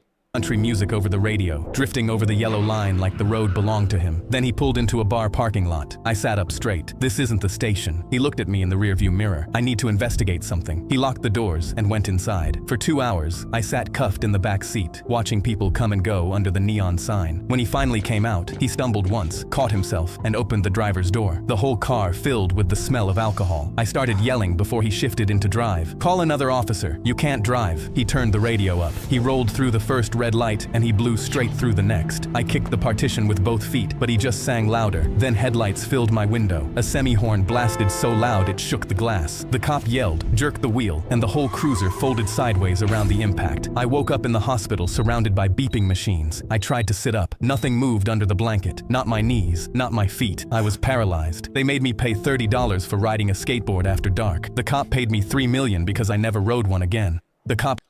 What? How? Okay. Why did he do that? Also, why bro, why? I'm 3 million. How does a cop get $3 million? All right. Hey, bro, I would not be complaining. I mean, that one an A tier. That was insane. I am superior to Mr. Beast. Can I have a shout out? All right, Mr. Keast. Shout out to Mr. Keast, bro. Thank you for the 7 SAR. I don't even know what that currency is, bro, but I appreciate it. Let's go to the next one. My most down bad friend Catalan jumped onto... Oh no, bro. I can just tell from that intro This is gonna be bad. My most down bad friend. The lunch table and shouted, "Say nothing if you want me." The whole cafeteria went dead silent. He looked down at me, hands on his hips, grinning. Hear that? That's the sound of a room that wants me. He hopped off the table and strolled toward his crush like he owned the floor. The second she figured out what was going on, she shot out of her chair and started screaming at the top of her lungs. Catalan closed his eyes and nodded. That's fine. There's plenty of fish in the sea. He looked around for his next victim, and that's when the entire cafeteria erupted into noise. He started spinning around the room, looking for anyone who was still quiet, and that's when his eyes locked on the back corner. The lunch lady stood at the register in her hairnet, scrolling her Do not tell me this kid is about to try and rizz up the lunch lady. phone, not making any noise because she didn't know what was going on. Catalan's grin stretched wide as he pointed at her over everyone's heads. She didn't scream. You know what that means. No, there was no way. He started walking, and the whole room turned to watch. Yo, this kid's a future criminal. We gotta just put him behind bars now before anything bad happens. Oh my god. What is wrong with this kid, bro? The lunch lady looked up, saw a teenager spreading his arms at her, and screamed louder than the whole cafeteria combined. She stumbled back into the soda machine and jabbed her finger at him. Gerald, we got one! Catalan put his hand on her shoulder and started stroking. There's no need to worry, baby girl, Papa's home. Suddenly, Gerald, the security guard, spun Catalan around and walked him to the doors. Gerald marched him towards the cafeteria door, and Catalan contorted his body backwards to point at her, yelling, "I'll wait for you, my love. I know you want me, and someday we will be together again." No one's seen him since. Yo, I hope that security guard killed him. Bro, what are we talking about? This kid is a villain. No, of course, I'm glad that they never saw him again. What is he thinking? No, that's gonna be a F tier, bro. What? Actually, no. At least there was some redemption. I'm gonna give it a D tier. D tier. Let's go to the next one. Oh my god. I was one jump from a new high score in Jetpack Joyride when Mom snatched the iPad out of my hands. Dad towered over me. "You've been playing for 8 hours straight. Go touch grass." My friends groaned from the couch as Mom locked the iPad in a drawer and pocketed the key. "If I somehow see you on this iPad again, you're grounded until college." But as soon as they walked off, I grinned at my Why even buy him an iPad at that point, bro? You are the parents. Why did you even get it in the first place? friends, because I wasn't done flying yet. I led them to my dad's garage, and I strapped 2 leaf blowers to a hiking backpack, taping the whole rig down tight. I will be beating my high score, iPad or no iPad. One of my friends grabbed the straps while I climbed in and hit both triggers. The blowers screamed and knocked me flat on the grass. My friend shouted, "Angle them down, not back." So I aimed the nozzles down and taped a skateboard to my shoes. Every test pushed me higher, a foot up, then level with the porch rail. We had 30 minutes before my parents came back home, and I was determined to beat my Jetpack Joyride high score. I waved everyone goodbye and squeezed both triggers as hard as I could. My feet left the grass. The blowers roared, and I shot up over the roof, high enough to see the whole street. Yo, does this kid weigh 3 pounds? No way 2 leaf blowers can suspend you over the air. My friends screamed from the lawn, but right as I started counting my jumps through the air, I saw my parents pulling into the driveway. Mom and Dad climbed out and stared up at me. Dad pulled out his phone and my hands locked on the triggers because I thought he was calling the police. But then I saw he was filming. The police? Grinning so wide, I saw it from the sky. "How high can you get this thing?" Mom cupped her hands around her mouth and shouted up at me, "Make 2 more." I didn't stay in the air long enough to beat my high score, but every Saturday, me and my parents fly over the rooftops. I beat them every time, and my dad hasn't told me to touch grass since. Yo, what was that twist? What are we doing, bro? That's gonna be like a C tier, I guess. Why did your parents join? I'm at a loss for words. Let's just go to the next one, bro. My daughter took out her extremely short shorts from her shopping bag. "Look, Dad, aren't these cute? All the girls in my new school wear stuff like this." My face drained of color as she kept going with her shopping haul, because she started pulling out extremely cropped crop tops, sports bras, and short skirts. I opened up her wardrobe. "Honey, those are extremely inappropriate. Plus, I thought you loved your jeans and maxi skirts." She crossed her arms. "I don't see a problem with them, Dad. Stop being so controlling." I sighed because my daughter was giving into peer pressure, and I had no idea how to prove my point to her. Until 2 days later, when I heard her on the phone promising her new friends she'd be at the party on Saturday. That day, I ordered an outfit from Amazon in a size XXS that looked exactly like what my daughter was wearing. When Saturday evening came, she left the house in the shortest blue shorts I'd seen yet, paired with a tube top. I waited an hour before I started Yo, why does he look like Ice Spice? Bro. driving to the party my daughter was at, wearing the same short blue shorts and tube top she'd worn that day. And as soon as I walked in, the whole party turned to me, and I saw my daughter at the front completely red. Everyone watched as she stormed over to me. "Dad, did you come here in short shorts just to humiliate me and prove a point about a stupid outfit?" I put my hands on my hips and did my best girl voice. "What? They're not even that short?" A few seconds later, someone finally— Yo, why are you doing this to your daughter, bro? Like, is this if you're really trying to teach her a lesson and like do your thing as a father, like, what is this accomplishing? broke the silence and burst out laughing. A girl in the back said, "This is totally something my dad would do." The girl that looked like she was popular smiled. "Maybe this shorts trend is a little weird." My daughter laughed nervously, and I wasn't sure if I just cooked our relationship or not. But the next morning, while getting dressed for school, she took out the jeans buried in the back of her closet. "I guess these are pretty cute too." Yo, okay, that one was low-key weird, bro. I'm gonna give that a D tier. Like, what did I just watch, bro? If anybody just came into the stream with no context and saw me watching this, they're gonna think I'm a freak, bro. What was that short? Let's just go to the next one, bro. I made one bird noise at lunch, and Sean threw a chicken nugget at my face. Everyone at the table had dared me to do the hawk again, so I tipped my head back and let it rip across the cafeteria. For one perfect second, even the lunch ladies froze. Sean picked up a nugget, fired it across the table, and hit me on the cheek. Do a real talent, bird boy. I could copy any bird in the state. Red-tailed hawk, mourning dove, the angry blue jay outside my window. Even the ostrich boom that sounded so fake my dad had laughed until he coughed. Nobody cared. They just wanted the show, so I shoved my tray away while Sean flapped both arms and squawked into his milk carton. That weekend, our class took a bus to a petting farm for the spring trip. Sean spent the whole ride pecking the air beside my ear until the teacher moved him 3 seats back. We were halfway through the goat pen when a gate banged open behind the barn. Nobody had mentioned an ostrich. It came around the corner at full speed, neck stretched out, feet hammering dirt, headed straight for the little kids lined up by the fence. A farmhand sprinted after it, waving a rake. The ostrich kicked once, and he crashed backward into a hay bale. A teacher tried to block it with both arms out, but the bird hissed and swung one huge foot toward her knee. Sean climbed the fence so fast his jacket ripped on the wire. The little kids backed into the corner, crying against the boards, and the whole class went still. My mouth went dry. I knew that hiss. I had practiced ostrich sounds for a week from a nature video because nobody believed a bird that big could boom like a drum. I cupped both hands around my mouth and made the deep call an ostrich uses when it's trying to gather its young. The ostrich's head snapped toward me. I did it again. It forgot the fence, forgot the kids, and walked straight at me, rumbling back with every step. My knees shook so hard my shoes scraped the dirt, but I kept calling until the farmhand looped a rope around its neck. The goat pen stayed silent. Sean climbed down from the fence, jacket hanging off one shoulder. "Do the hawk," he said. So I did. The little kids laughed first. This time, nobody threw anything. I made— What? Bro. Okay, that is like who? I don't, bro. Okay. Let me collect myself. First of all, who just owns an ostrich? Like, that's the first question I have about that. Like, why does he have an ostrich? Are we in Australia? Like, I'm very confused. That short was like a C tier, I guess. Like, that was, what a strange plot. Oh my god. Two idiots in matching outfits walked into my Okay, I'm liking the looks of this one off the get-go. These guys look very funny. police station. "We're here to report a missing car." They slid a piece of paper across the table, and it was a crayon drawing of a car with an X through it. "This is our report." I sighed. This was going to be a long day. I offered to retrace their route, but Idiot One held up a finger like he'd cracked the case. "If we want to find the car, we have to think like one." Idiot Two nodded slowly, eyes wide. "Yes, and if I was a car, I'd want to be at a gas station." Before I could answer, they bolted out the door and headed for the Shell station across the lot. By the time I caught up, Idiot One had a diesel nozzle to his lips. "What are you— Is he about to drink diesel from a gas station?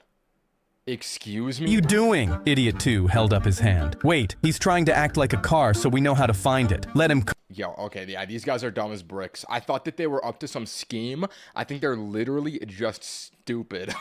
cook." Idiot Two then grabbed his own diesel nozzle and started to chug. I was dialing 911 when both of them hit the pavement gagging, and they were both green in the face. I dropped to my knees between them, and Idiot Two lifted a shaking arm and pointed. Look, it worked. I turned, and their car had actually shown up out of nowhere. The ambulance was 2 minutes away when Idiot One patted his butt and said, "Hold on a second. I can't find my phone." Idiot Two gasped. "You know what that means. We have to go to the Apple store." They sprinted to their car and sped off before I could stop them.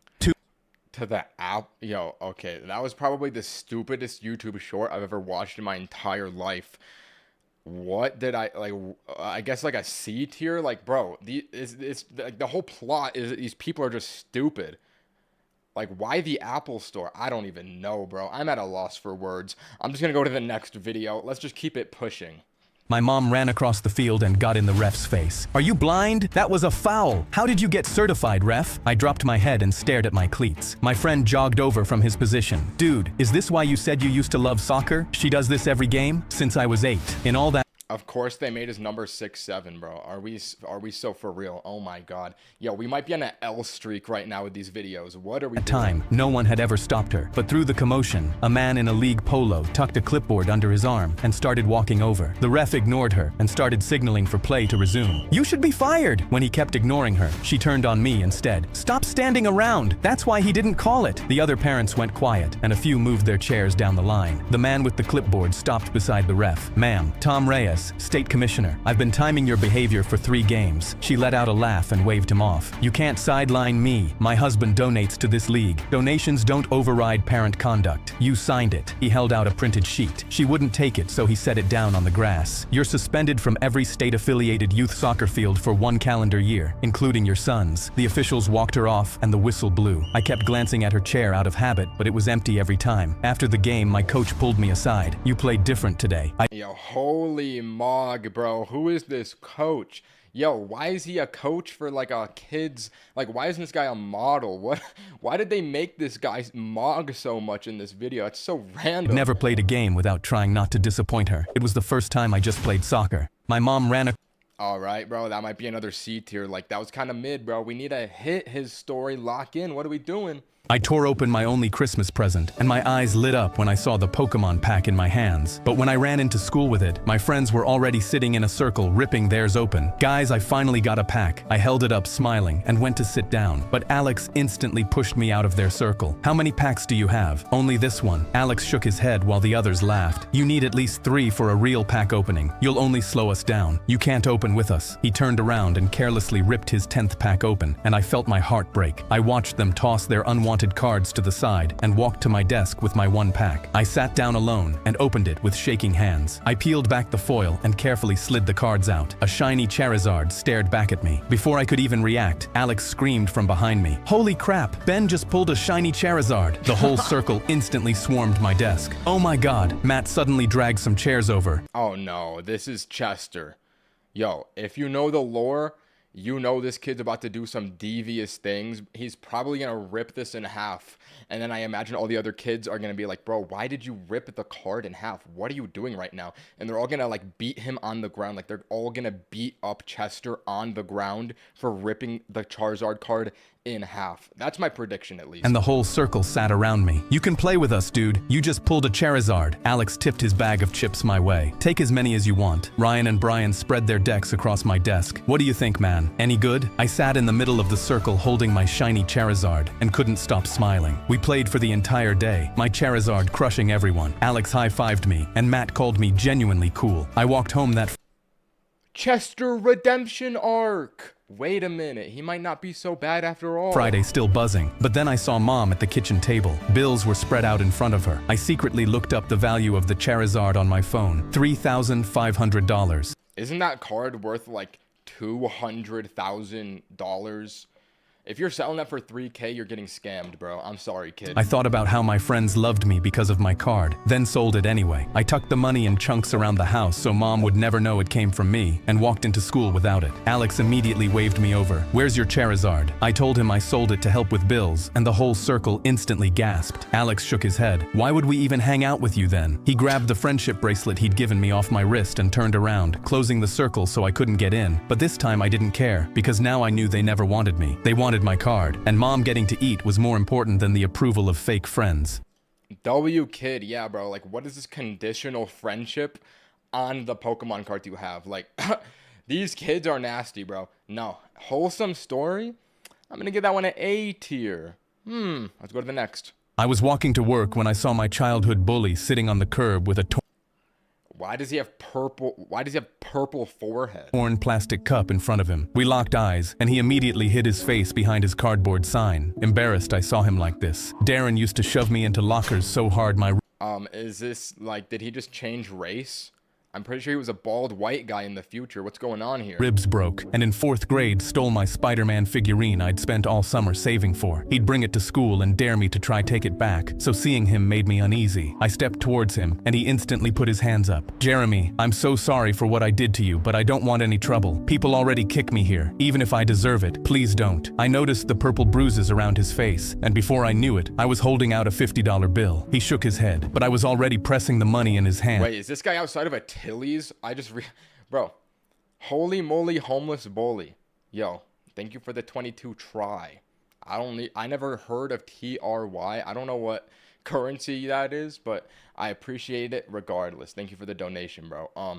Yeah, this is like a Tilly's. Why is there a Tilly's in a video like this? This is so random. And pulling out my packed lunch. What happened 30 years ago doesn't change today. Everyone deserves kindness. Darren teared up. I don't. I stole your Spider-Man figurine and broke your ribs when you tried to get it back. He Broke your ribs? Did I miss something earlier? tried to hand it back to me, but I pushed it against his chest and stood up. I hope things get better. I walked away, having no clue what was about to happen next morning. I took the same route to work, but this time Darren got on his feet the second he saw me. He pulled out a brown paper bag with shaking hands. Look what I spent the $50 on. I flipped it upside down, and a brand new Spider-Man figurine dropped into my palm, just like the one he stole from me in 4th grade. I teared up. Why would you do that? Darren handed me my lunchbox, now empty but clean. Because you didn't give me $50. You gave me forgiveness and a chance to prove I've changed. I pulled him into a hug right there on the curb and offered him my couch. 30 years ago, he took my Spider-Man. Today, he gave it back. Wow, what a heartwarming message and forgiveness. Bro has no enemies. I'm gonna give that one an S tier just for the story being heartwarming. Let's go to the next. I went to my community pool and saw my lifeguard crush talking to another guy. My heart was crushed because I'd been crushing on her all summer and never said a word, but I needed to get her attention to ask her out. So I came up with a plan. I'd fake drown so she could save me. Without thinking, I jumped into Bro, what? Why don't you just talk to her, bro? You don't have to stage a death. Yo. Oh, heck. the pool and flailed my hands in the air. I was splashing and yelling help with the biggest smile on my face, waiting for her to look. She didn't. I splashed harder. Help! I'm drowning! I looked over and saw she was laughing with that guy and touching his shoulder. I tried to stand up because bro, you're getting mogged, bro. She likes you more than she cares about your life. I think you just gotta find another girl to crush on. Like, you kind of seem like a chud right now. The fact that you have to fake your death to get a girl's attention. What are we doing? My plan wasn't working, but I felt my heart drop. My feet couldn't touch the bottom, and I saw the sign that said 10 feet deep. I accidentally jumped into the deep end, and I actually can't swim. My heart was beating faster. I started kicking, but my body kept sinking. Water went into my mouth, and I started choking. He's so fat. He can't even swim. Okay, I think I see your problem, bro. You gotta hit the weights if you're trying to get a girlfriend. Like, what are we doing, bro? This is like -100 charisma right now. I wasn't faking anymore. I was actually drowning. I screamed for real this time, but the kids around me were laughing, thinking I was playing around. I looked at the lifeguard Even the chair. baby. She still wasn't looking. My head went under. I kicked back up, gasping. I was going to die because I was too pussycat to actually talk to her. Everything started going black. Then I felt a hand grab my arm and pull me up. I was on the concrete. She was doing CPR. Then I heard her voice. Can you hear me? Look at me. Stay with me now. I opened my eyes and smiled. Her face was inches from mine. She was looking into my eyes. This was the moment I'd been waiting for all summer. I was about to ask her for her number, but I felt my stomach turn. I knew that wasn't What? Yo, okay, why didn't you just ask her?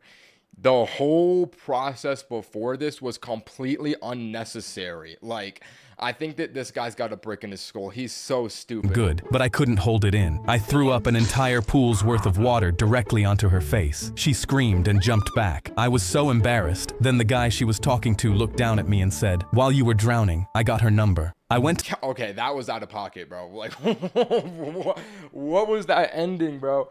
Not gonna lie, that was a insane short. That plot was out of pocket, but the ending was funny. I found it entertaining, so I'm gonna give it a B tier regardless. Let's go to the next one.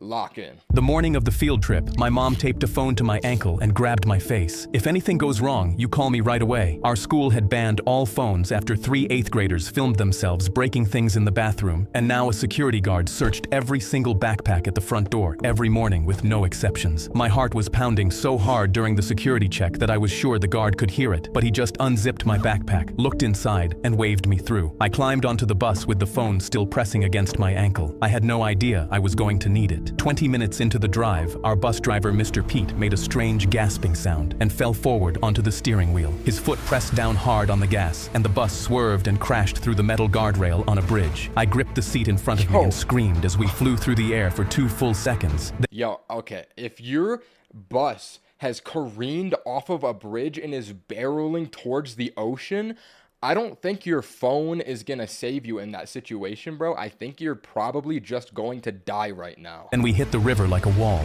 Water poured in through the broken front window right away, and the bus started tipping nose first toward the bottom. 6 of us threw our whole bodies against the emergency exits, and nothing moved. The doors won't open. The water was already at our waists and rising fast. I reached down and ripped the phone off my ankle and dialed 911 with shaking hands. Our bus is sinking and we are trapped. The operator stayed completely calm. I have your location. Help is 2 minutes away. The water reached our necks, and kids climbed onto seats, pressing their faces into the last few inches of air near the ceiling. Then something slammed into the back window from outside, and it shattered. The dive team was there, and they started pulling kids out one by one. I sat on the shore shivering as 3 kids got CPR, and thankfully every single one survived. Mr. Pete survived a heart attack because help reached him in time. The school got rid of the phone ban the following week, and my mom always makes sure I have my phone before I leave the house.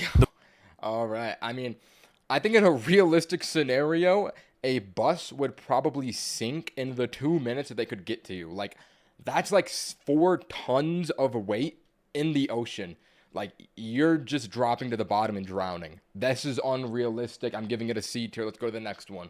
My brother Theo sprinted Why is he walking like this? to me after PE, signing frantically. My teacher stole my hearing aid because she thought it was an earbud. Will you help me get it back? I pulled the duct tape and rope from Theo's bag before I could reply, and he pointed to the vent behind us. I grinned because this was going to be some epic brother lore. I climbed into Yo, sometimes they just put a line in like that that catches me so off guard. Epic brother lore is funny. the vent without even asking for the plan and crawled through it. We reached the gap above the staff room, where I saw Theo's hearing aid in the confiscated contraband box on the table. I went to Bro, why would they confiscate his hearing aid in the first place? Yo. speak, but Theo shushed me and pointed his finger. Juan was pouring coffee, the school's blind receptionist who once heard a kid vaping 2 doors away. Any noise, and we were dead. I removed the ceiling tile with my hands trembling on the metal edges, and Theo tied the rope around my waist. He grabbed it and braced. Then he began lowering me. Sweat dripped down my forehead as I descended, seeing Juan stir his coffee, his spoon clinking against the ceramic. He was staring right at me. I reached the box, and my eyes lit up as I reached my hand out towards my brother's hearing aid. But then I heard Theo straining above. My heart dropped as Juan instantly put down his cup. Who's there? His feet shuffled towards me while I hung midair like a defenseless turkey. Me and Theo panicked, and he started lifting me, but it was too late. Juan's fingers touched the rope, then my hair, and my cheeks went red with embarrassment. I saw his mouth drop in horror and braced myself expecting a freak out, but his face softened. I know you, he smiled. You're that ginger kid with curly hair with the deaf brother. He felt the box underneath me, and his hands found Theo's hearing aid. I heard his teacher took this from him earlier. I know what it's like to lose a sense. I wouldn't wish it on anyone. He pressed the hearing aid into my trembling hand. Trying to pull a Mission Impossible stunt to get what your brother needs is admirable. Theo's lucky to have you. He walked back to his coffee like nothing happened, and Theo immediately hauled me back up. I placed the hearing aid in his ear, and we crawled back. Now every time we see Juan, we tap his ear. He taps his glasses back at us, because what happened is our secret.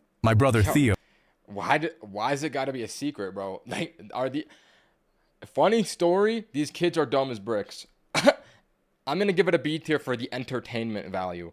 That was very goofy. Let's go to video number 50. Locked in. We're halfway through, but I have to go pee. I'll be back.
All right, I'm back.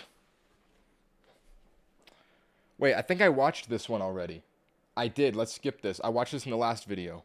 My My Queen and Her Knight. All right, lock in video number 50. 7-year-old daughter's boyfriend saved her life. She came home dressed like a princess and put her arms in the air. I want you to meet my boyfriend. She stepped aside, and a small boy with a cardboard sword at his hip stood in confidence. She's Cute. my queen, and I'm her knight. He put a little tiara on her head. Caitlin walked inside while he followed, and she climbed onto the couch like it was a throne. He immediately got down on one knee, his chainmail clanging, and presented a juice box as his offering for his queen. She took it and coughed. "Excuse me, why isn't it open?" He immediately jabbed the straw through the hole, then took his place standing beside her, resting a hand on the handle of his sword, while Caitlin sipped her juice. They watched cartoons like that for an hour. I thought it was the cutest thing, until a wasp flew in and landed on Caitlin's arm, buzzing aggressively. She started crying so hard her tiara fell. "I'm allergic. I'm gonna die if it stings me." I shot up from my chair, terrified. Of course, bro. Of course. Of course. But the boy was already drawing his sword. "I'll save you, my queen." He slid his cardboard sword slowly under the wasp and carried it across the room while it buzzed. He tipped it out the window, and Caitlin just looked at him like he was her knight in shining armor. He slid his sword back into its sheath, put the tiara back on her head, and took his place beside her throne again, standing like a knight who'd just done his duty.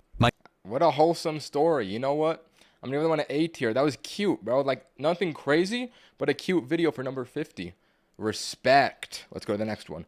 Lock in. I got robbed at night. You could have killed it, bro. He didn't kill the bee to show his kind heart and his chivalrous attitude. I made a robber laugh. Let's see. Life point, and it became the start of my dream life. I stepped on stage for my stand-up comedy routine and told my best joke. An Irishman walks into a bar. "We just kicked you out. Why the hell are you back already?" The crowd sat silently with folded arms, and a single cough loudly echoed. I walked off with my head dropped, and while walking home, a man... Okay. Oh my God. But he didn't even say the punchline. They kicked him off before he said the joke. Yo, why? Oh, this is the soccer teacher from the Mogger. With a knife got in my way. "Give me your phone and your wallet." My hands flew up with the phone. I had all my material in my notes app. This was my life's work. As I reached out my hand, I thought there must be a way to save my phone. Wait, the man clenched. Yo, no way he's gonna disarm the situation by saying a joke from the joke book to this guy trying to rob him with a knife. If that's the plot of this is the stupidest video ever, bro. Are we for real? His jaw. "If I tell you a joke and you laugh, will you let me keep my phone?" He shot back, confused but smirking. "Okay, deal." I took a deep breath. An Irishman walks into a bar. "We just kicked you out. Why the hell are you back already?" The mugger instantly doubled over laughing. His knife... You know what? That deserves getting kicked out. That joke was so bad, I didn't even realize that was the joke. I thought that was the setup. Bro. Dropping to his side as tears rolled down his cheek. You know what? Matter of fact, let me do him one better. I'm going to tell a better joke. Hear me out. An Australian walks into a bar. "I thought drinks were free," he says. Bartender. Wait, no. Let me restart. An Australian walks into a bar. No, wait. No, wait, hold on. A Australian walks into a bar. The bartender tells him drinks are on the house. So the Australian builds a ladder and goes on the roof. I saved that one. Oh my God. Holy, oh my God, bro. That would have been bad if I couldn't figure that out. Because he thinks the drinks are on the house, like on the roof. For those who didn't get it. I think that was a hit joke. Let's continue. Let's continue this video. That was the best joke I've ever heard. Is that an original? My legs trembled as I told him, yes, I'm a stand-up comic. His face immediately lit up and he pointed his knife somewhere downtown. My brother actually owns a stand-up comedy club. I could get you in to perform there. My eyes flew open and he showed me the club's address. It was one of the most known clubs in the city. I smiled and gave him my phone. "Put your number in. I'll definitely call you." I got robbed. Wow, and they became friends. I'm gonna want an A tier. What a cute story, and it's quite funny. Thank you for the $5 donation, bro. He said decent. Hey, thank you. You know what? On the fly, if you're going to call the joke decent, I think that was a win.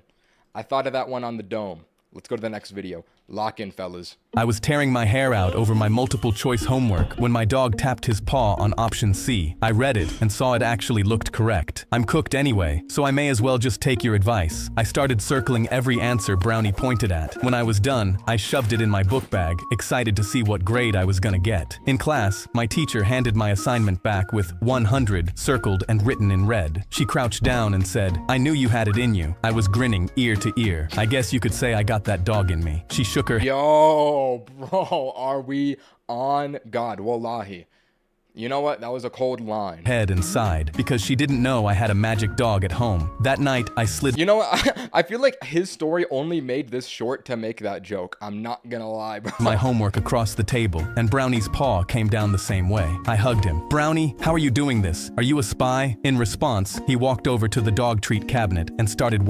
Hear me out. The dog ate his homework and gained the knowledge to give him the answers. Wagging his tail, so I threw him some beef jerky. "You're the best doggy ever." I thought nothing could go wrong. So with every assignment the teacher would give me, I got lazier and started coming home to let Brownie do all the work. My parents even got me a PS5 to reward me for working so hard, and I thought life was perfect. But a few months later, the teacher slammed down a quiz on my desk with a fat red F. I grabbed the page and frantically read the answers. Every single answer Brownie had given me was wrong. When I got back home, I shoved it in Brownie's face. "Dude, what happened? I thought you had me." He didn't even blink. He dropped a fortune cookie message from his mouth onto my lap, then put his paw on my hand, like he wanted me to read it. I slowly picked it up. "Lean on another, and you never learn to stand." He was. This is an analogy for ChatGPT. He's cheating at his homework, off-sourcing all of the reasoning and like knowledge he would gain from like using like thinking for himself, and he's becoming stupid. Guys, this is why you don't use AI on your homework.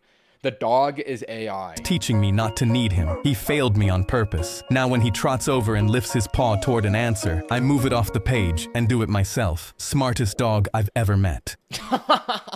Smartest dog I've ever met. I'm gonna get that one an A tier. That was a funny story. Let's go to the next one. That one was hilarious, bro. I don't know why. That one just cracked me up. A girl I had never seen before sat down across from me in the college cafeteria and slid a $100 bill across the table. "I need you to pretend to be my daddy." I spit out. Okay. Daddy was out of pocket. You could have just said boyfriend. Yo. My Sprite. "I'm serious." She told me her name was Mackenzie and showed me photos of a guy named John who had been showing up everywhere she went on campus. When she reported. Wait, is John the grown-up version of the fat kid from the chocolate one that we watched prior? With like the drone that would fly him around? Hold on, I might be piecing together the lore here. Him to campus security, they told her he was not breaking any rules. "Yesterday, he said he knows my schedule better than I do, and it sounded like a threat," she said, this guy's tearing her creepy. napkin into pieces. "I need to do something before he goes too far." She tapped the 100. I was 26 with gray hair coming in early and wearing a polo shirt and sneakers my own father would have owned. Okay, what do you think he's gonna do about the situation? Like, kill this guy? Like, what is the $100 for? I also thought Mackenzie was really cute, so I picked up the money. "What do I have to do to be your daddy?" She coached me in the stairwell. I'd pretend to be her overprotective ex-military father visiting from out of town. "Call me princess, but say it like you would kill for me." She made me practice my daddy voice until she approved, and I would have practiced all day if she had asked. We were crossing campus when John came around the corner smiling with his eyes locked on Mackenzie like she was prey. "There you are." She grabbed my arm and I stepped in front of her. "Is this the guy you told me about, princess?" John stopped smiling. "Who are you?" I grabbed his hand and squeezed until he winced. "Her father just flew in this morning." He tried to pull away, but I held on. "I've spent some time overseas and met a lot of guys like you. Stay away from my daughter." I let go and watched him walk away, cradling his hand. That evening, I sat in the corner of her study group. I stepped out to grab a soda from the vending machine and came back to John with his hand around her wrist. "You think What? you're so smart getting some random guy to..." I threw my drink, crossed the room in 3 steps, and punched him so hard that he fell to the floor and did not get back up. The next morning, Mackenzie sat down at my table. "He is leaving me alone." I smiled. "Good, so what are we now?" She picked up her bag. "Nothing. It was a business deal." She walked out and never spoke. Valid. spoke to me again. I was sad because she wouldn't call me daddy anymore, but at least I made $100. Yo, that last line was out of pocket, bro. That was a funny short, though. I'm not gonna lie. Kind of like a crazy plot. Maybe I'm gonna give it an A tier because it's definitely entertaining, but like that was a little bit freaky, you know? Like, bro, what? That last line too? I don't know, bro. Let's go to the next one. I pushed through my own front doors on my birthday and instantly fell to the floor. My sister was lying face down and motionless, with a kitchen knife streaked red beside her. I began crying, and as I picked up the knife, I swore I'd get revenge on whoever killed her. But then I turned my head and saw a woman outside on her phone, talking manically. I looked at the Oh no, he's gonna get framed for it. knife with my fingerprints, my sister's blood on my shirt, and realized I looked like the killer. I stood up and opened the door with shaking hands, but sirens were already blaring around me. I knew if they caught me, I'd be sentenced, so I just started sprinting into the woods ahead. It destroyed me to leave my sister, but then I heard footsteps behind me. 2 cops were 10 feet away from me, sprinting and yelling into their radios about the fleeing murder suspect. I shouted, "I didn't kill her," while tears fell from my eyes and my feet hit the ground faster than they ever had. I ducked behind a tree to catch my breath and hid from the cops, shining their flashlights around looking for me. I opened my phone and stared at the lock screen of me and my sister playing catch when we were younger. I'd never see her again, and now I was running from my life. I wiped my tears and peered out, looking for a window to keep running. That's when I heard rustling behind me. I turned and felt impact before I could react. An officer had tackled me to the ground, slicing my forehead on a rock and pressing his knee into my back. I didn't kill her, I sobbed into the dirt. My older sister raised me. She was my everything. Moss filled my mouth, and that's when the cop flipped me around. They wiped the mud away from my eyes and shouted, "Surprise! It's a prank!" It was my sister, standing in a cop uniform. All the other cops emerged, and I realized they were my friends in costumes.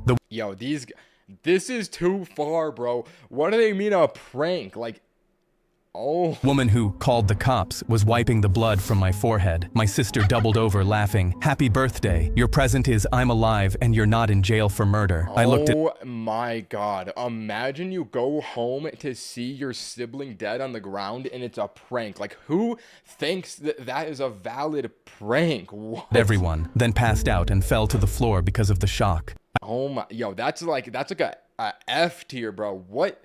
It's just a prank, bro. The prank in question. What are we doing, bro? Oh my god. I was in my school library studying for tomorrow's CPR exam when 3 of my classmates burst Thank you for the membership, bro. Appreciated. through the doors. They walked by my table and loudly scoffed. "Oh look, the nerd thinks he's gonna be a doctor." They sat a few tables away and started making lots of noise, and the elderly librarian asked them to please be quiet because she had a heart condition. Loud noises put her at risk. They nodded, but then proceeded to ignore her completely. They knocked books off shelves and blasted music from their phones, and when she walked over, threw paper at her and banged their desks. After one of them slammed his computer, she walked over to him, but as soon as she turned around, he grabbed an air horn from his bag and blasted it in her ear. She gasped, grabbed her chest, and immediately slumped to the floor. The 3 of them froze and went quiet for the first time. They glanced at each other and whispered, "She's fine. She's just shocked. I hope." Another whispered, "Dude, we're gonna be in so much trouble. We can't let anyone know we did this." That's when they turned and saw me. I was staring at the librarian's face, drooping on one side. I told them, "She's having a heart attack. We need to call 911 right now." But they immediately stepped in my way, blocking my path and telling me she was fine and just Yo, why?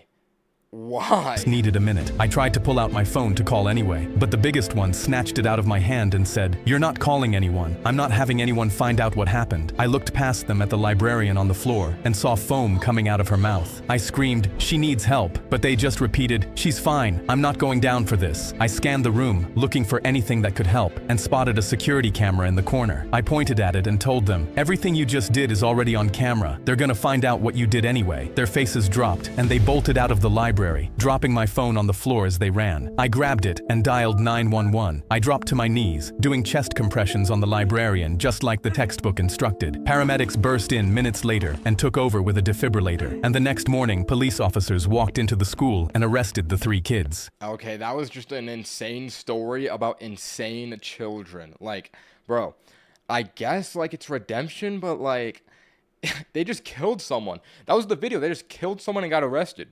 I'm gonna give that one a C tier. What?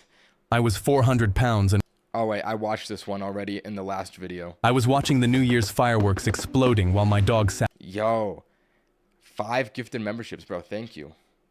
Appreciated, bro. Let's watch this video. I was watching the New Year's fireworks exploding while my dog sat calmly beside me. Gringo did 2 years in Iraq with me and wasn't scared of loud noises, but then His dog went to Iraq in war with him? Okay. Why did you bring your dog to a battlefield? a lit firework came flying straight at us. I scrambled to get Gringo, but I wasn't fast enough. The firework went off near his leg, and Gringo immediately yelped. When I looked over, a punk teenager was staring at us and They gotta kill this guy. They gotta kill this guy. smirking from the pavement. Maybe now that dog will finally start being scared of my fireworks. I balled my fist as I wanted to lay him out, but I couldn't hit a teenager. I drove Gringo to the hospital as he sat silently shaking in my car, quiet despite the terrible pain. The vet told me they'd have to amputate his leg. Gringo rolled home with me in a dog wheelchair for his back legs. The teenager stood He got and he's going for more. He amputated a dog and he's going for more. No, this kid's gotta go. right there with more fireworks in hand. Every day for the next 2 weeks, he set them off when me and Gringo walked outside. I gripped my head in horror because Gringo had started shaking and being afraid, something 2 years in Iraq never even did to him. I watched the punk bring a box This kid is worse than war in Iraq. Let that sink in. of fireworks into his shed and knew I had to act. I called Hughes, the bomb diffuser I served with, and that night we were in the shed rigging his fireworks. We walked to his door and saw him through the Okay. They're actually gonna blow this kid up. Is that? window throwing darts at a board full of pictures of dogs. We rang, and he opened. "Are you here to beg me to stop with the fireworks? Your dog can't take much more." He laughed, but then Hughes held up a Soul firework. He stuck it to the punk's hand before he could reply, and I held up a detonator. "Now walk with us, or your hand goes boom." His face instantly went pale. "You're lying." But me and Hughes dragged him out to his backyard. Gringo was right there, watching. "Now we're gonna take your hand the way you took his foot." His legs began trembling, and he dropped to his knees, and I pressed the detonator. It beeped once, and I laughed. "Now I'll give you a 3-second countdown to prepare before it blows for real." I held my finger inches from the button. 3, he cried. "No, please. I'll do anything." 2, "Please stop." 1, P was running down his leg as Gringo wagged his tail. 0, I pressed the button. The punk closed his eyes and pressed his hand into the dirt, but nothing happened. "What's going on?" he said through tears. Me and Hughes got in his face. "I wanted you to feel the fear my dog felt, but because I'm nice, I won't actually take one of your limbs, even if you deserve it. But if I see you light another firework, then I will. You got it?" He shook his head like a bobblehead, pale and shaking, with snot running down his nose. I unstrapped the firework and sent him home with his delinquency problem resolved. Yo, they left this kid snot in his nose, pee in his pants. Oh my god, this is the most out-of-pocket, insane plot we've had this whole video, bro. Oh my, yo, I think I'm gonna have to give that one an S+ tier. We've only had 3 S+ tiers now. That was insane. Oh my, what a hit YouTube short. Yo, I'm gonna smash the like button on that one. That was out of pocket. I love the ones that are just insanely over the top. They're so entertaining, bro. First time attending a Ninye live. Thank you for the W videos every day. Yo, I appreciate the $5 donation. W viewer. Thank you, bro. Let's go to the next one. Lock in. The owner of the mansion smirked and shook my hand, promising he'd give me $100 if I made his lawn look perfect for his party this evening. I spent the next 4 hours Yeah, you're getting scammed, bro. This dude's like owns a mansion and he's paying you $100. You're getting scammed. in the July heat, trimming bushes, bagging fallen branches, and mowing 20,000 square feet of lawn until every blade of grass was perfect. I rang the doorbell to show him the work, and he grinned. "Great, this is perfect. Now get off my property." He shut the door without giving me a dollar. I stood there feeling my heart drop, my hands blistered with all the work I did. I rang his gold doorbell and said he promised me $100, but he cracked his door open and laughed. "I don't owe anybody a damn thing. This is how What the did I real world say? works, kid. Get lost." He slammed his door, and I looked out at the spotless marble What does he mean this is how the real world works? What point is he?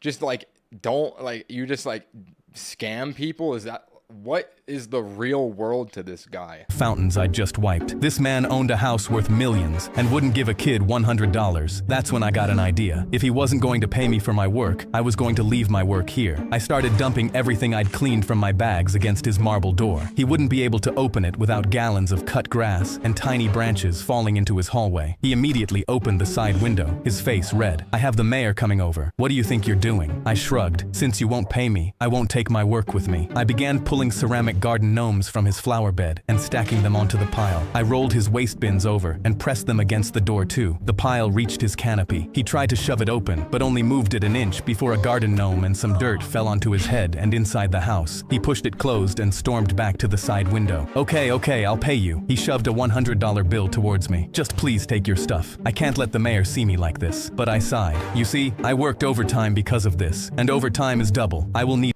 Hear me out. Ending line. Kid scams him, takes his money, says, "This is how the real world works, buddy." Leaves it all there. Let's see this play out. $200. He gripped his head and pulled out his diamond-encrusted wallet. Take it. Take what you need. He began throwing money at me. I counted $400. Then I smiled and reached into my pocket, pulling out a tiny dirt-covered plastic shovel, the one I'd used to de-weed his lawn. I pressed it into his hand. Welcome to the real world. I laughed Holy prediction! and walked away while he screamed out the window, I couldn't do this. Right as the mayor's car pulled in, the pile was still there. The owner of— Bet. You know what? That one's an A tier. That was a good story. I like the way it came full circle at the end. That was entertaining. Let's go to the next one. I looked at the kitchen drawer, and my mom pointed at me from across the room. Don't even think about it. That drawer had been locked my whole life, and the key lived on a chain around her neck that she never took off, not even to sleep. My brother dropped to his knees in front of it one afternoon with a paperclip, and she appeared in the doorway behind him without making a sound. Yo, lil bro, I feel like if you open this, you're gonna find a dead body in that. Like, what? Why? What is up with the mom leaving this locked their whole life? It cannot be that serious. Nice try. You're grounded for a month. We spent our entire lives guessing what was inside. My brother thought it was love letters. My sister thought one of us was adopted, and I thought it was money. When our mom passed away at 80, my brother flew in from across the country, and my sister drove 4 hours. We stood in the kitchen the morning after the funeral, and I held the tiny key in my hand and stared at the drawer. My brother could not stop pacing back and forth across the kitchen floor. Whatever was in that drawer had been worth wearing a key around her neck for 30 years, and we were about to find out why. My brother grabbed my arm. Wait, what if we don't want to know what's in there? I hesitated for a second, but then my sister put her hand on my shoulder. We need to know the truth. My brother stood there for a moment, then nodded. You're right. They both peeked over my shoulder as I put the key in and opened the drawer. Inside was one tiny plastic trophy with a cheap gold film on it. My sister unfolded the note underneath it and read it out loud. Mr. Hutchins gave this 4th grade spelling bee trophy to Barb Moskowitz, even though I was the better speller because he never liked me. So I went back that night and took what was mine. We all started laughing because it turned out Mom sure knew how to hold a grudge, but I was disappointed that we didn't find a bunch of money. No, honestly, why would she hide that her whole life? What a disappointing reveal. Like, funny, but like, I can't help but feel disappointed by the ending on that one. I'm gonna give that a B tier. Like, the setup was good. The payoff was like, are you for real, bro? Let's go to the next one. The judges laughed when my autistic son pulled out a Rubik's Cube at the talent show. What can you even do with that little thing? Caleb climbed onto the stool. Yo, never doubt an autistic kid with a Rubik's Cube. He is about to perform magic in front of everyone and prove them wrong. I know this very well. And set the cube down without saying a word. I watched his hands start moving before the judges even stopped laughing. His hands tore across the cube in a blur of twists and clicks. 7 seconds later, he set it down, solved. He'd been doing this since he was 4. The judges stopped smirking. He turned the stool to face the wall and solved the next cube without looking. His fingers found the edges by feel, working corners he couldn't see. The gym started murmuring. A teacher walked up and scrambled a fresh cube. Caleb tied on a blindfold, felt the cube like he was reading Braille, and started twisting. 18 seconds later, he held up a solved cube. The applause was real now. He pulled out a board with 25 scrambled cubes in a 5x5 grid. The gym went silent, except for the clicking. He picked them up one by one, solving each in seconds and placing them. Okay, that one's a scam, bro. Those were already solved beforehand, very obvious. To match a pattern only he could see. When he placed the last cube, the school logo was staring back at the audience in perfect. Okay, is that not like the most least? Like, you made a H, bro. No one is impressed by an H. I'm not gonna lie. Pixels. Caleb stood up and bowed, and the gym went crazy, screaming and applauding. The vice principal walked past the judges' scores and handed Caleb the trophy herself. He took it, set it on the floor next to him, and reached for another cube. The judge who'd laughed first walked over with her hand out, but Caleb didn't look up. She finally lowered her hand and walked back to her seat. The gym was still cheering, but Caleb hadn't noticed. He was already 3 seconds into the next cube. Yo, okay. This is why you never doubt an autistic person. Autistic people have the best skills in the world. Like, you will never, if you are neurotypical, you will never outcompete an autistic person at their special interest. That is just the way the world works. That kid was goated. I'm going to give that one at A tier. Let's go to the next one. A mosquito landed on my ear and buzzed. I saw this one already. The principal dragged a microphone stand in front of the gym wall and made the whole school sit under a painting of him as a raccoon. It was 15 feet tall, still wet in places, with little trash bags around his feet and the words "Principal Trash Panda" sprayed above his head. Nobody laughed out loud because Mr. Pruitt stood under it with his jaw clenched and 3 blue paint drops on his shoe. "This happened during 5th period," he said into the microphone. "If you did not have a free period, you may leave." Half the gym emptied at once. I stayed on the bleachers with maybe 30 other kids. My friend Mason leaned toward me and whispered, "Whoever did that deserves extra credit." Mr. Pruitt's head snapped toward our row. Mason sat up straight so fast his sneaker banged against the bleacher. Teachers passed out index cards and markers. "Write this sentence," Mr. Pruitt said. "A trash panda ran past the cafeteria." Everyone groaned, but we wrote it. The vice principal collected the cards and taped them along the edge of the stage. 2 English teachers stood in front of the graffiti with clipboards, comparing our letters to the spray-painted words. One by one, students were sent back to class. Round A's left, bubble A's left. The kids who wrote in all caps left. Mason kept tapping his sneaker against the bleacher leg. His card stayed on the stage. So did mine. "That doesn't mean anything," he whispered. "Half the school writes ugly." Mr. Pruitt held up a photo of blue shoe prints leading from the wet paint can near the wall to the art hallway. "Final check." The janitor rolled out butcher paper and a tray of washable blue ink. Mason stopped tapping. His left sneaker had a bite-shaped chunk missing. Am I the only one confused by this video? I feel like I'm lost right now. Like, maybe I'm stupid, but I'm not really following this one. From the heel. He tucked that foot under the bleacher. We had to step in the ink and walk across the paper in front of the whole assembly. My print was too narrow. 2 seniors had flat soles. A basketball player's tread was all zigzags. Mason stepped down lightly, like the paper might bite him. For 1 second, his print looked close, but not enough. Mr. Pruitt picked up the photo and handed it to the janitor. The janitor crouched, lined Mason's left heel with the blue trail, and the missing chunk fit the blank spot exactly. Mason said, "Lots of people have sneakers." The janitor pointed under Mason's shoe. A strip of dried blue paint was stuck deep in the broken heel. The gym went silent. Mason hadn't been caught by the raccoon. He'd been caught by the step he took running away from it. All right. Hey, thank you for the membership, bro.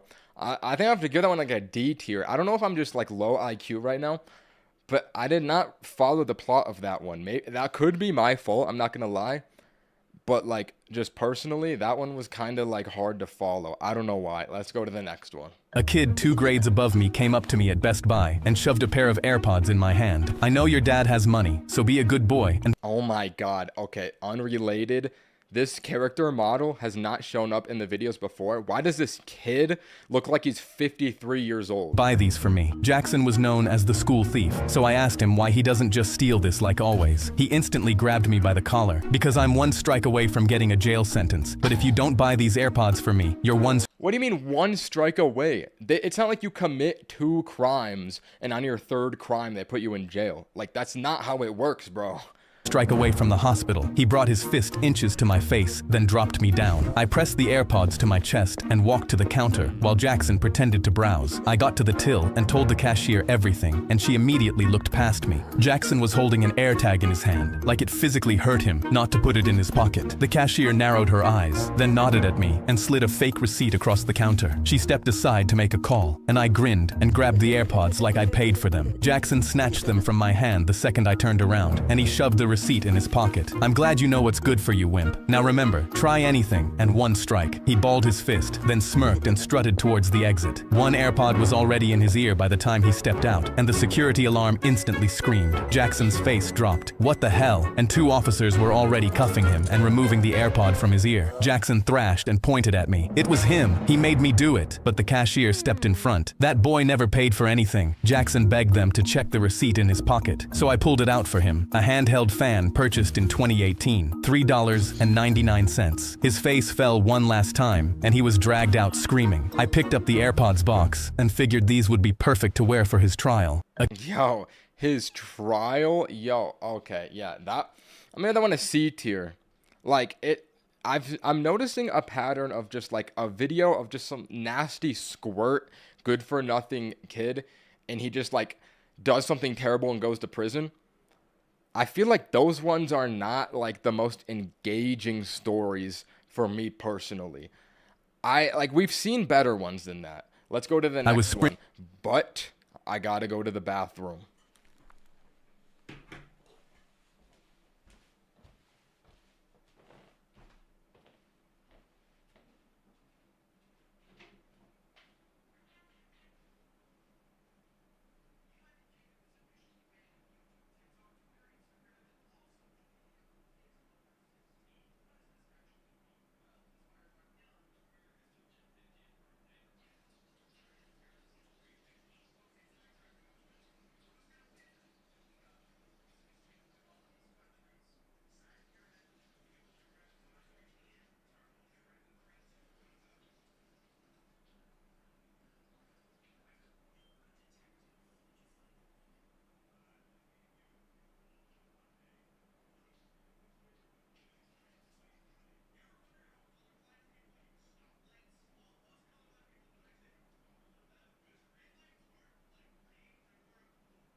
All right. Video number 70. Let's continue. I got frozen with a crying emoji. Sprinting down the middle of the street when Turner threw himself into a slide and his hand caught my ankle. Tag, you're frozen. Damn it, I yelled. But a tag was a tag. So I locked up mid-stride with one arm stuck out like a statue. I spun around looking for one of my friends to come unfreeze me, but they were nowhere to be found. That's when I saw the headlights. My heart skipped a beat and my— Yo, you know it's just a game, bro. Like, if a car's coming, you can just move. My whole body started shaking, but I was frozen solid and couldn't move a muscle. If nobody came to unfreeze me, I was going to get run over. The engine roared as the truck came barreling straight down the road at me. Through the windshield, I could see the driver's head down and both thumbs flying across his phone, not slowing for a second. Turner was screaming at me from the curb. Move! Just move! I tried to throw myself out of the way, but my body wouldn't budge, my foot still frozen up in the air. I can't, Turner. Happening? My legs won't move. You froze me. The horn blasted as it closed in, and I started bawling. Wait a minute.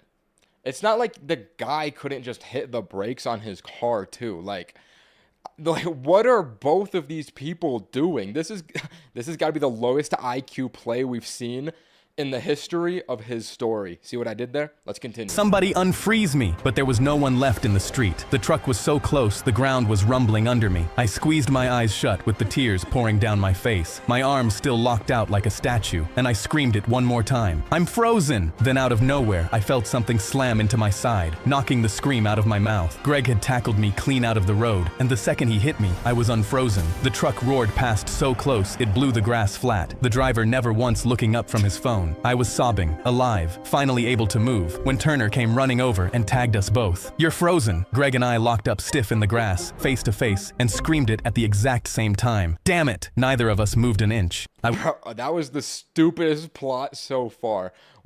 What are we doing, bro? Yeah, that one's gonna be like a D tier. What even just happened in that video? We were playing Among Us when my grandma took a sip of her chamomile tea and said, "Sweetheart, I'm so sorry, but I watched you come out of electrical right before the body was reported." Mom's face went white across the All right, this grandma's already better than me at Among Us. table. My grandma had just lied through her teeth, and nobody at the table knew it yet. Wait, this is a fire idea. Family Among Us at the kitchen table. Bro, I never thought about doing this before, but this sounds goated. Grandma sat there in her cardigan, calm as anything. I couldn't believe it because 20 minutes ago, I'd been explaining the rules to her like she was learning how to use a microwave. How? Granny plays Among Us. Yo, thank you for the €2 donation, bro. Much appreciated. Was she suddenly this good? Mom shot up in her seat. I was in the cafeteria the whole time. I never even went near electrical. Grandma, I cut in. Did you actually see her do it? Grandma set her teacup down gently. I didn't see her do it, honey. Her voice went soft as anything. But I saw what I saw. My little sister shook her head. Grandma wouldn't make that up. It was the exact face Grandma made right before she beat us at Spite and Malice every weekend for 6— Okay. I thought the sentence was gonna end there. I was gonna be like, yo, what? 16 years. What a is leftover Grandma skill doing to from my them? old job, she'd always say, whatever that meant. We voted Mom out. Mom was a crewmate. Round 2, another body, and Grandma turned to me. This breaks my heart, sweetheart, but I saw you on the cameras following your father down the east hallway. I shook my head, because there was no way they believed her. Grandma, stop lying. I was doing the wires task in admin the whole round. I never even went near east hallway. Grandma gave me a sad smile. Thank you for that $1 NZ donation, Mr. Cheese. W username. I understand why you'd say that, honey. She nodded thoughtfully. But I have to tell the family what I saw. Dad nodded along and clicked his vote. They voted me out. Okay, now we got a membership too. Like, I appreciate this, but like, bro, I keep pausing. Thank you for the membership, though. I appreciate you. I appreciate you. I was a crewmate, too. A minute later, Grandma killed Dad in the east hallway. Victory flashed across her screen. I pulled off my headphones and stared at her across the table. Grandma was the imposter. She'd been the imposter both rounds. She closed her laptop, took a sip of her tea, and smiled at me. That was a fun one, she said, patting my hand. I used to do this for a living, sweetheart. 30 years at an insurance company, catching lies and telling better ones. That's why I always win at Spite and Malice. And Among Us. This woman had been quietly running rings around her own family for 16 years, and we'd just been too busy losing at her card game to notice. Wow. 100 IQ Granny. What a funny plot. I'll get that one like a B tier. That was kind of funny. That was kind of cute too. A wholesome family story. What can you hate about that? How long is this? Thank you for the $2 donation. We're going to 100 videos. We're at 73, so not too much longer. I climbed into my bed with a grin, feeling my jeans press against the duvet cover. Wait, I watched this one already. My mom handed me a box and said, "Here's that new dartboard you wanted. Don't do anything silly with it." I immediately placed an apple on my head while she walked back upstairs to her sister's baby shower. My friend grabbed a dart and stepped back 20 feet, then aimed the dart at the apple on my head. I'm pretty sure using my bad hand isn't smart for this, but Yo, yeah, bro. No, you're right. Like, you're gonna throw it at his forehead. What are we doing, you bro? only live once. He threw the dart. What do you mean you only live once? You're about to take away your brother's one life. Like, bro. And my heart pounded as I watched it heading directly at my face. I realized it would hit my eyes and ducked immediately. The dart flew into the open utility closet and I heard a piercing metal sound, followed by gas hissing. Gerald groaned. "Why did you duck, man?" But I was already gripping my head in horror. The dart had punctured the propane tank. Gas was leaking out and a rotting smell was filling the room, and I knew I had maybe 60 seconds before the house literally exploded. That's when I remembered my sister's baby shower upstairs. I bolted up and burst into Mom's bedroom, double over and heaving. Everyone stared at me in confusion, holding their pink lemonade cups. But I yelled, "The propane tank burst. Gas is leaking and this house is gonna explode in 30 seconds. I grabbed Mom's wrist. Yo, of course it was Chester to throw a dart at the propane tank to explode the entire family house while they're home. Thank you for the $2 donation, bro. You literally just said grill. All right. Spilling her drink and going to drag her out. "We must leave," but she shot her hand back. "What are you talking about?" Then she smelt it. Her eyes widened with horror. "Everybody run!" All 10 of us started sprinting downstairs, pushing past each other out the door. Mom ran out and I was about to leave too, but then I saw something. Gerald was in the kitchen, throwing Yo, bro, this kid's gotta lock in. He's gonna blow himself up. darts at the apple on the table, trying to hit it. Gas was surrounding him, and my eyes watered as I looked over at the propane gas tank. It was shaking and covered in white foam, seconds from blowing. I ran to Gerald through the gas and grabbed his arm. "The house is Hold the phone, bro. Okay, $10 donation. You said grilled cheese. Okay, bro. What does that mean? I appreciate the $10 though. Okay, lock in. What are we talking about? They have a comical video game explosive barrel inside of their living room. Why do they have that in this house? his arm. "The house is going to blow," but Gerald pulled back. "I can't leave on a miss." I felt myself choking as the high-pitched hissing got louder, and that's when Gerald switched to his right hand. The dart flew straight into the apple, and Gerald yelled, "Let's go!" We immediately started sprinting. Gerald still had his arms in the air as we ran out, and that's when we heard the boom. All right. This kid's crazy. Why is he running like this? Like, did he... I guess because he hit the apple. I don't, I'm at a loss. I'm at a loss right now. Our house was up in flames behind me, and I laid on the grass coughing and wheezing. Mom was on the lawn gripping her head in shock, but Gerald just pulled a second apple from his pocket and placed it on his head. Then he gave me a dart. Your turn. My mom. Okay, yeah, this kid is actually stupid. I'm gonna give that one a D tier, bro. Every time they put Chester in a short, that's the kid's name, Chester. He does the stupidest thing imaginable. But also, this family's kind of dumb to have a propane tank in their living room with a video game explosive barrel. Let's go to the next video. I collected all my fourth graders' tests, but when I looked at them, I nearly fell from my chair. A kid named Sam had spelled his own name wrong. He'd written 10 as his answer for 4 plus 5 and wrote Destor for where does honey come from? I glanced up and saw hunched over his phone scrolling, the neon and blue screen lights keeping him in what looked like a trance, and immediately knew what the problem was. I asked Sam to stay back, but when the bell rang, he stayed slumped over his phone, watching skibidi videos. I asked him to put it away, and he angrily said it. Skibbity videos. All right. Come on, bro. Grill fireworks grilled cheesecake. So are you just like saying a random like word generator and donating money to me right now, bro? Like what? Yo, what? I appreciate the $10 though, regardless. Thank you. I appreciate you. Let's continue. Down. You happy now? I started talking, but he only lasted a second before his hand started flicking 6-7 in the air. I turned my laptop Yeah, this kid's gotta die. around and showed him his test scores. Nothing more than 10% the entire year. Do you understand what this means? Sam leaned forward, squinted at the screen, then sounded out year as ye are, and gave up halfway. I don't know what you're showing me. I gripped my head in shock and quickly wrote cat on the whiteboard. Can you read this, Sam? Sam looked at it. Cool. He paused. Yo, this is the effects of brain rot. Let this be a lesson for you guys. Like, this kid is literally dumb.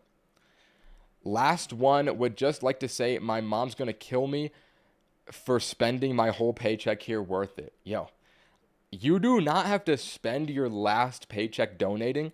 I appreciate the sentiment, but like, if that's the end of your money, do not donate it to me. But I appreciate that. Thank you. But also, that is a crazy thing to say in a donation. And also a member, thank you. And also a 1.52 euro. Yo, you guys are popping off on the donations right now. I appreciate you guys. Thank you. Let's continue. My chest tightened. This was a word my 3-year-old could read. Sam gave up on the letter T and immediately picked his phone back up. He shoved the screen at my face, showing me some AI shark with sneakers. Bro. Tralalero tralala, he shrieked repeatedly. I picked up my phone and called his parents because I was genuinely worried. His mom and dad walked through my door 20 minutes later, both staring down at their phones. They sat in the chairs across from me without looking up from their screens. My stomach sank, but I told them Sam was struggling and that this was serious. I held up his test and pointed at his own name spelled wrong at the top. He can't spell his own name, but the mom didn't even glance at the paper. She turned to her husband and showed him a funny video on her phone, and they both laughed before going back to school. Oh my God, the parents are no better. This is what life is going to be like in 2040 when you guys grow up and have kids. If you don't lock in and kill the brain rot in your mind, like, you're going to be like this when you're an adult. You let this be a dark lesson in where your life could head. Scrolling. They hadn't heard a word I said. Sam sat in the chair beside them on his own phone, 3 heads bent over 3 screens. I realized Sam was never the problem. He was just the result of parents that failed him. You know what? That's usually the case. Wow, what a dark YouTube That one's at F tier. What was that plot, bro? All right, hey, let's go to the next one. I was already late for work, so I threw on my Heelys and rolled out the door. I dropped into a full Naruto stride, arms pinned back, and flashed past the bus stop crowd before they looked up, because this was my 3rd late this month, and my boss swore the next one was. Get a car, bro. What? No wonder you're late to work if you're using your Heelys to get there on time. Like, you gotta be dumb as bricks. Literally just get a car. My last. The Heelys weren't a joke to me. They were the only thing fast enough to save the job I could. Bro, you get a car, bro. Get even a scooter or a bike. Couldn't afford to lose, so I kept kicking, eyes on my watch, doing the math on whether I'd make it. That's why I never saw the foot. 1 second I was flying, the next my chin skipped off the concrete and I slid 3 feet on my face. I rolled over and a kid was standing over me, one hand on his little brother's stroller, leaning down, losing it. No way, you're a grown man. Yo, this has got to be Stupidville, bro. What? Why is this guy going to work on Heelys? Why is this kid holding his little brother's stroller in the car? Are we in? Did they just blow in from Stupid Town? What is this video, bro? Man in roller skates. What kind of sissy are you? He laughed so hard he let go of the stroller, which rolled off the curb into the street, and I heard a truck coming. The kid was screaming for his brother, Leo. And let me guess, just like the freeze tag one, the car driver's on his phone and doesn't even they don't realize that the brake is an option when driving a car. I was still half on the ground, but my spidey senses kicked in, so I shoved off and clicked onto the wheels. With one hard push, they caught the asphalt, throwing me across the road faster than my legs ever could. I got both hands on the stroller and shoved it to the far sidewalk as the truck blew past close enough to slap me with wind. The kid waddled to the stroller and held it tighter than ever. The baby was screaming his head off, alive and furious. My hands were shaking, but I didn't stay longer than I needed because all I could think about was the clock and how now I was the kind of late my boss warned me about. So I did the only thing my body knew how to do. I tapped my heels and rolled. I rolled into the office to find my boss waiting at my desk. You've got to be kidding me. Late again, and you roll in on those toys like a kid at recess. He held out a sheet of paper. I told you what the next time would cost you. Clean out your desk. I was reaching for it when the door flew open. A woman rushed in with a stroller, a kid behind her, and went straight to my boss. Daniel, Leo's okay, but his stroller rolled into the road and a man caught it before a truck hit him. That's when the kid saw me and grabbed her sleeve. Mom, that's him. That's the guy who caught Leo on his Heelys. My boss looked at the stroller, then the toys he'd just been firing me for, then the paper in his hand. He couldn't get a word out, so I left it with him, nodded, and said, "If you'll excuse me, sir, I'm gonna roll out." I tapped my heels and God, bro. Bro, leave the Heelys at home.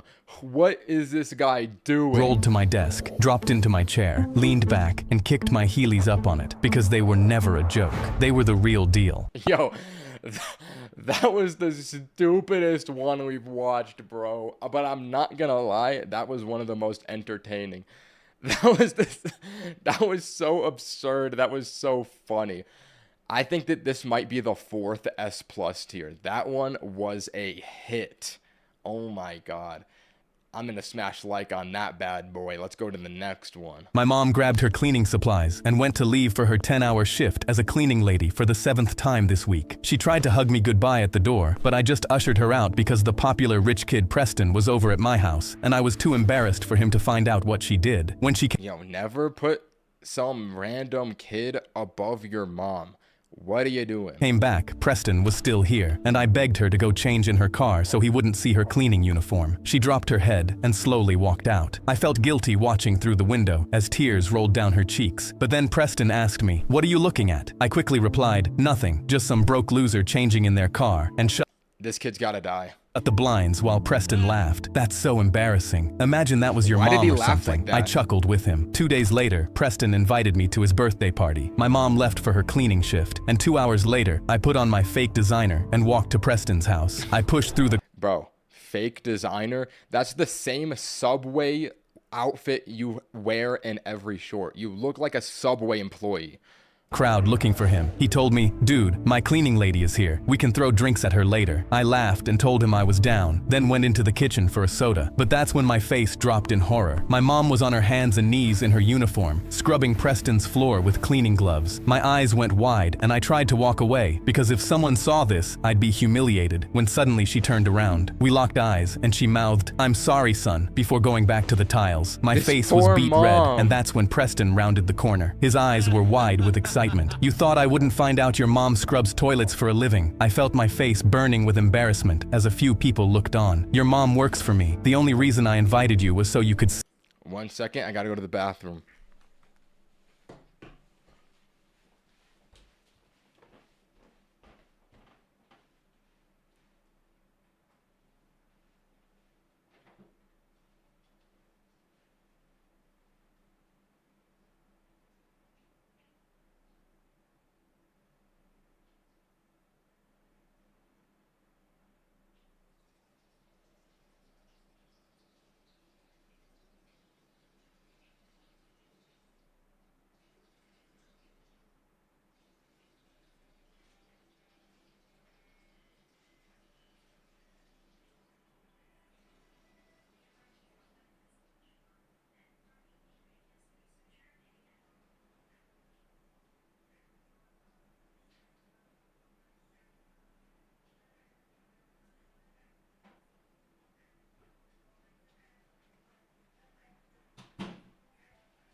Alright, let's continue.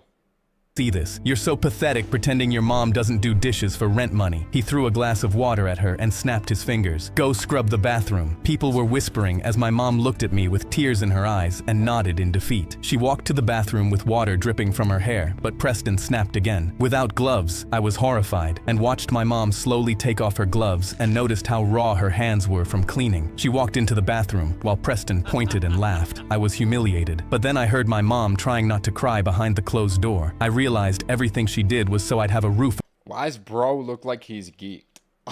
Bro. over my head, and something in me shifted. I didn't say a word and just grabbed a second set of cleaning supplies. I walked past Preston and opened the bathroom door, then knelt down and started scrubbing with my mom. She asked, "What are you doing?" I replied, "Helping you finish so we can go home." Her tears turned into a real smile as we cleaned together. Preston was still laughing, but now his friends weren't. Their faces dropped watching a 14-year-old on his hands and knees with his mother scrubbing toilets, and one by one they started leaving. Preston's smile vanished, and by the time the bathroom was clean, everyone was gone. I hugged my mom and said, "I'm so sorry, Mom. I'm so proud of you." Preston was in tears, and after Mom took her payment from the drawer, she tipped over the bucket of dirty water across his bathroom floor. He'd be cleaning this one himself as we walked out with Mom in her cleaning uniform, and her head held high. My mom's a badass, and I'll never be embarrassed of her again. That's a tough ending, not gonna lie. Kid's tough, I'll give him that. But I'm also gonna say, he was kind of like a little brat at the beginning. He needs some kind of punishment. Like, that was a tough watch. I'm gonna give that one like a B tier. Like, at least he came around at the end, but like, at least like ground your son for what he did. Like, what are we doing, bro? All right, let's go to the next one. I was working my first ever McDonald's shift when a dad came in with his two bratty snot-nosed twins. "We want nuggets." They had their hands in the air, screaming so loud the old lady nearby dropped her coffee. The dad slammed his hands like I was his personal servant. "I want 50 nuggets and I want them now. My kids haven't eaten all day and they don't like to wait." He snapped his fingers, and I noticed his twins literally drooling whilst looking at the nuggets in the back. "That'll be $14, but he got in my face. "Why?" Literally drooling. Is this guy raising dogs of children? Bro. The hell does it cost so much? I raised my hands. "I just work here. I don't set the prices." His kids immediately punched his arms. "We don't care what it costs. Just give us nuggets." His face twisted as he tossed a bunch of coins onto the counter. "Keep the change. A McDonald's worker probably needs it." My hands shook angrily as I counted, and suddenly a dozen straws hit my face, one poking my left eye. My vision blurred and one of the twins pointed at me. "That's for being so slow. Now go make the nuggets." He snapped his fingers. They gotta put these kids in the, like, what is the thing, like the grill with like the oil? What is that thing called? With like all the oil and it bubbles where they like deep fry thing? The fryer. They gotta throw these kids into the fryer. That's what I think. Dad was now leaning against a pillar scrolling his phone, while his kids got on a table chanting, "We want nuggets," and throwing crayons around. I wasn't paid enough to deal with this, but I had enough pride to do it anyway. I slowly walked to the back, holding my sore eye, and packed 50 nuggets just like they asked. I brought the box back out with a devious grin. "What took you so long?" What? Did he poison them? The twins immediately grabbed it with their greedy fingers, their eyes lighting up as snot dripped onto their t-shirts. They tore it open. Oh, what are these adjectives? Like, this is unnecessary. And instantly their jaws dropped in horror. Every nugget had been individually wrapped and sellotaped, 50 tiny parcels. Each one would take minutes to open. I looked at the three entitled stooges. "Now enjoy your nuggets. They taste better when you work for them anyway." Oh my god. That must have taken him at least 4 hours to do. Bro, that was so stupid. I mean, I'm gonna give that one like a B tier. I don't know, bro. Our teacher snapped the white chalk in half and aggressively wrote in all caps, "New rule, be happy all the time." We all glanced at each other, and for a second, we thought Miss Ticker was being chill for once, until she put her hands on her hips and screamed, "Well, I don't see any of you following the rules. Smile, now, or you're all expelled." The entire class forced a smile from ear to ear, not knowing how far this was about to go. 20 minutes went by, and my cheekbones were starting to hurt. I looked around and Thank you for the $2 donation saying deep fryer. I figured it out by the end, though. It was a deep fryer, but thank you for telling me. I appreciate the donation, bro. Let's continue. people's eyes were twitching. Miss Ticker turned to face us. See, isn't this lovely? Now when the principal comes for the student happiness survey, I'm going to get a 10 out of 10. But Victor, the class clown who sat in the back, stood up so fast his chair knocked over. This is insane. You can't force us to look happy just because you got a 2 out of 10 last year. That's not how that works. I slammed my hands on the table and stood to join him. Did you even get the principal's permission to do this? In response, she grabbed her ruler and smacked it against the chalkboard. Sit down and follow the rule, now. But we stood even higher with our chests puffed out, refusing to give in to Ms. Ticker anymore. She walked over to me and looked me in the eyes. I'm bigger than you, smarter than you, and I have more power than you. If you know what's good for you, sit down and keep smiling. Yo, she thinks she's Homelander. What was that quote? Isn't that literally what Homelander said? You will never outsmart me. Suddenly, Arthur, the goody two-shoes with muscular dystrophy and weak bones in the back, started choking up. We all turned to face him, and he was hurled over his Yo, this kid's on 1 HP. What? Where did this come from? desk. Please, I can't smile anymore. I immediately ran to Miss Ticker's desk and grabbed her phone to dial 911. The paramedics stormed in to work on Arthur, and the principal came in and towered over Miss Ticker. Get your things. I told her to smile on the way out, but she couldn't. She wanted a happy classroom. She got one the second she left it. Our teacher snapped. Okay, bro. I mean, that was a pretty funny short, but like, where did the kid, like, why did he just collapse and start dying out of nowhere? A little bit random. Entertaining, though. I'll give it that. I'm going to say it's an A tier.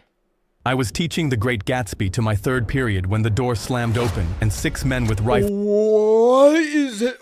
came pouring into my classroom. Hands, show me your hands. On the ground, now. I dropped my marker and threw my hands up. Okay, my students. I have students in here. The officer had his rifle locked on my chest and kept shouting. This might be a little bit overkill, bro. Why are they bringing loaded ARs, 5 people with loaded ARs into the classroom? Over me. On your knees. Down. Now. I went down slowly while I kept trying to talk to him. Please, just tell me what this is. I have 28 kids in this room. He wouldn't say anything back and the rifle stayed pointed at my face, and that's when I looked at my students and saw not a single one of them had moved. I had to make this man listen before one of them flinched. I turned my head back up to the officer and tried again. Sir, who called you? What did they tell you? He stepped closer with the rifle still up. Report came in. You were armed and threatening your students. Stay down. Shut up. I knew exactly who called.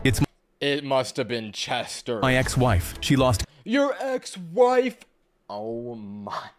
Holy Lord. Custody of our son last week, and she's been texting me threats ever since. My phone is in my pocket. Just look at the messages. He didn't lower the rifle, but he glanced at the kid in the front row who was still frozen with her highlighter pressed to the page. Then a kid in the back row named Trevor, who hadn't said 3 words all year, slowly raised his hand. The officer's eyes snapped to Trevor, but the rifle didn't move. He kept it locked on me. Trevor's hand stayed up, and when he finally got— Alright, bro. I think that if the police enter your classroom with a gun, the rule of raising your hand kind of goes out the window. I think you can just start speaking, bro. Got the words out, his voice was shaking. Sir, Mr. Davis didn't do anything. We were just reading. I swear. Please ask any of us. The officer held the rifle on me for 1 more second before he slowly lowered it and swept his eyes across the room. 28 kids sat at their desks with their Gatsby copies open in front of them. He keyed his radio and his voice dropped quiet. Stand down. We're clear in here. It's nothing. He looked back down at me and reached into my pocket. He pulled out my phone. I unlocked it with my face still pressed to the floor. He scrolled through the texts, stopped on one, then another, then 10 more. Every single message came from the same number under the same name. He handed the phone to the officer behind him. Go pick her up tonight. He held a hand out and pulled me up off the floor. He couldn't meet my eyes. Sir, I'm sorry. We should have asked questions first. They raided her apartment. You don't think, bro.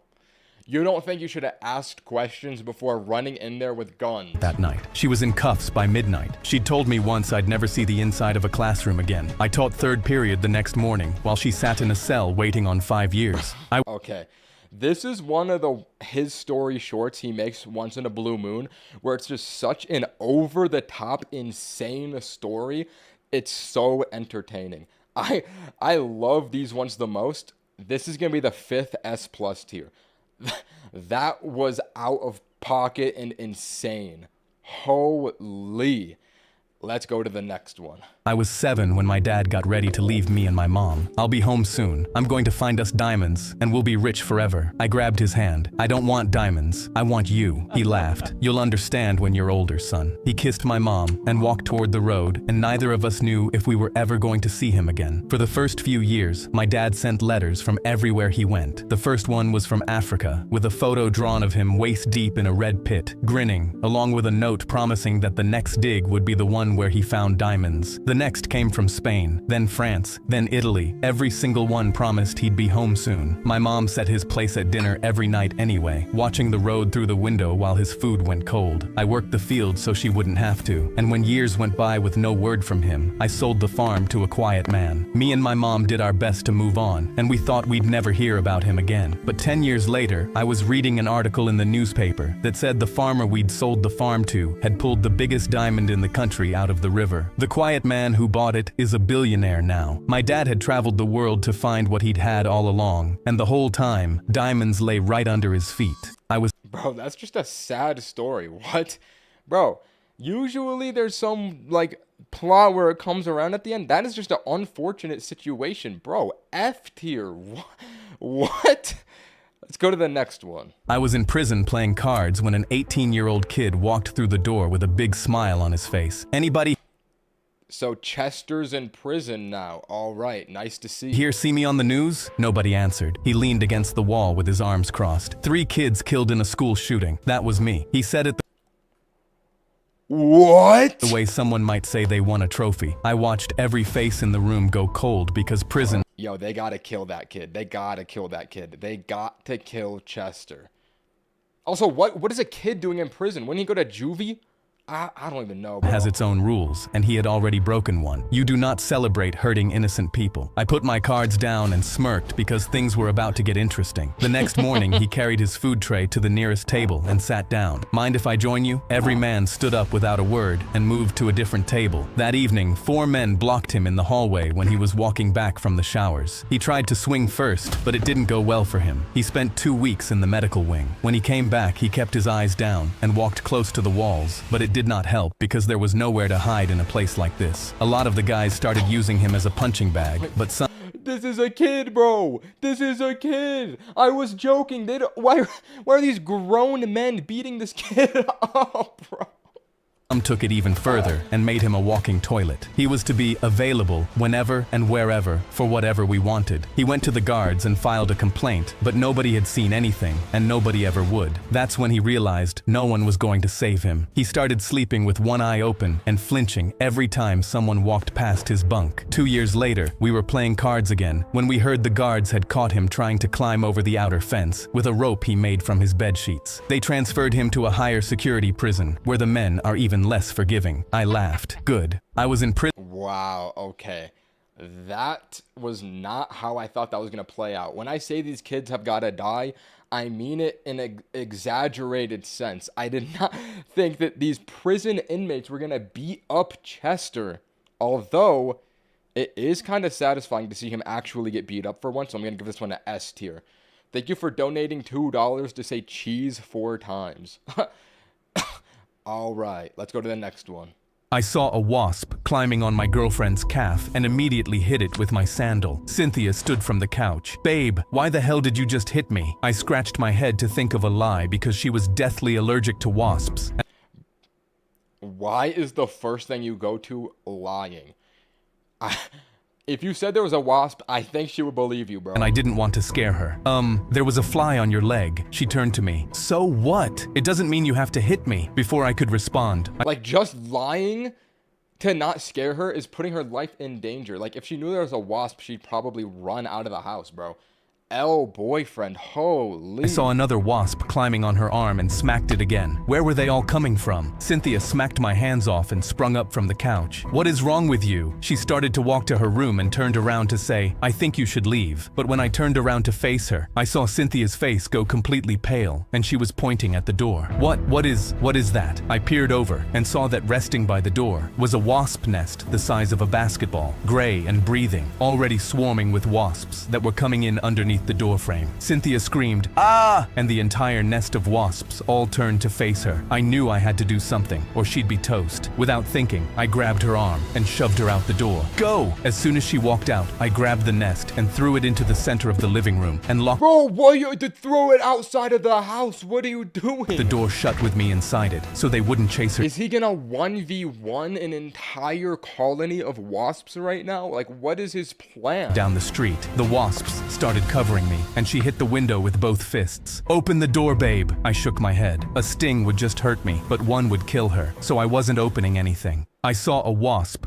Okay, yeah, this guy's actually stupid. That one's going to be in a D tier. Like, what are we doing, bro? He didn't even win. It just ended. Okay. Let's go to the next one. I was sitting cross-legged in a ryokan in front of a small wooden table when the owner Hiroshi poured my cup of tea. He set the pot down. After This one's about to be wise. All right, lock in for this. this meal, you will eat dessert alone. My chopsticks froze halfway to my mouth. What do you mean? But we've had dessert together every night for the last 2 years. Hiroshi gestured at my bowl. Everything comes to an end. Now eat your noodles while they're hot. He poured himself a bowl and picked up his chopsticks. Are you serious, Hiroshi? You're not eating dessert with me? He smiled at me. As serious as the wind out at sea. I squeezed my chopsticks in frustration. Don't give me your wisdom right now. Why don't you want dessert with me? He drank his tea and set it down. Sometimes a want is not a reason strong enough. You can still have dessert though. I put down my chopsticks, getting Wants are not needs. Noted. seriously frustrated. Hiroshi, come on. Those mochis with you are the best part of my day, and you like them even more than me. He put my chopsticks back in my hand. Do not save your joy for company. Joy spoils faster than fish. I tried to look at the ticking clock to calm down. We ate in silence, and after the meal, I was sure he'd change his mind. Let's go, Hiroshi. I'm not going to the dessert store without you. You can, and you must. Do not place your actions on contingencies. I've taught you this every day for 2 years. He slurped his last noodle, and I just lost it. I slammed my hands on the wooden table. I just don't understand why you won't have dessert with me. We've done it every night while I've been studying under you. Why is tonight different? Hiroshi's eyes softened, and he looked at the ground. First time I've ever seen him sad in 2 years. I see I have failed. I'm sorry. He closed his eyes. I stared at him confused, expecting another quote, but 2 minutes passed, and his eyes were still closed. I laughed. Okay, Hiroshi, fine. No dessert. But then I touched his shoulder, and he just fell over. I realized he was dead. My eyes welled up, and I looked out the window at the dessert shop. Hiroshi spent 2 years teaching me how to live on my own accord. I didn't learn until it was too late for him to see. Okay, that was the most random. Like, what is even happening in this short? That might just be a D tier. I thought that was gonna be wise. Bro just died. Like, what? Why did he just collapse and die at the end of that one? Yeah, it's gonna be a D tier, bro. I don't get why that happened. Let's go to the next one. Start over. You missed a spot. Our neighbor pointed at his hood from his porch chair while my brother and I washed both his cars before school. He told Mom we were playing too loud, and she handed us sponges and pointed at the door. That was Mom's punishment. Whenever we got in trouble, she'd send us to help a neighbor, and this guy took full advantage. One afternoon, he showed up at our door. Your boys wouldn't help me at the market. They need to learn some respect. Mom's hand caught my cheek before I got a word out. That night, we scrubbed his floors while he sat on the couch 3 feet away watching TV. My brother looked at me. Enough. We'd seen him bring women home every time his wife was at her shop. So when we were playing outside and spotted another one walk through his front door, we knew exactly what to do. We took our last coins, bought 2 ice creams, and walked to her store licking our cones with big smiles. We sat down and she laughed and asked how Mom was doing. We're good. We really like your sister, by the way. She's so nice to us whenever. Hold up. The sun is in my eyes. I need to close my window.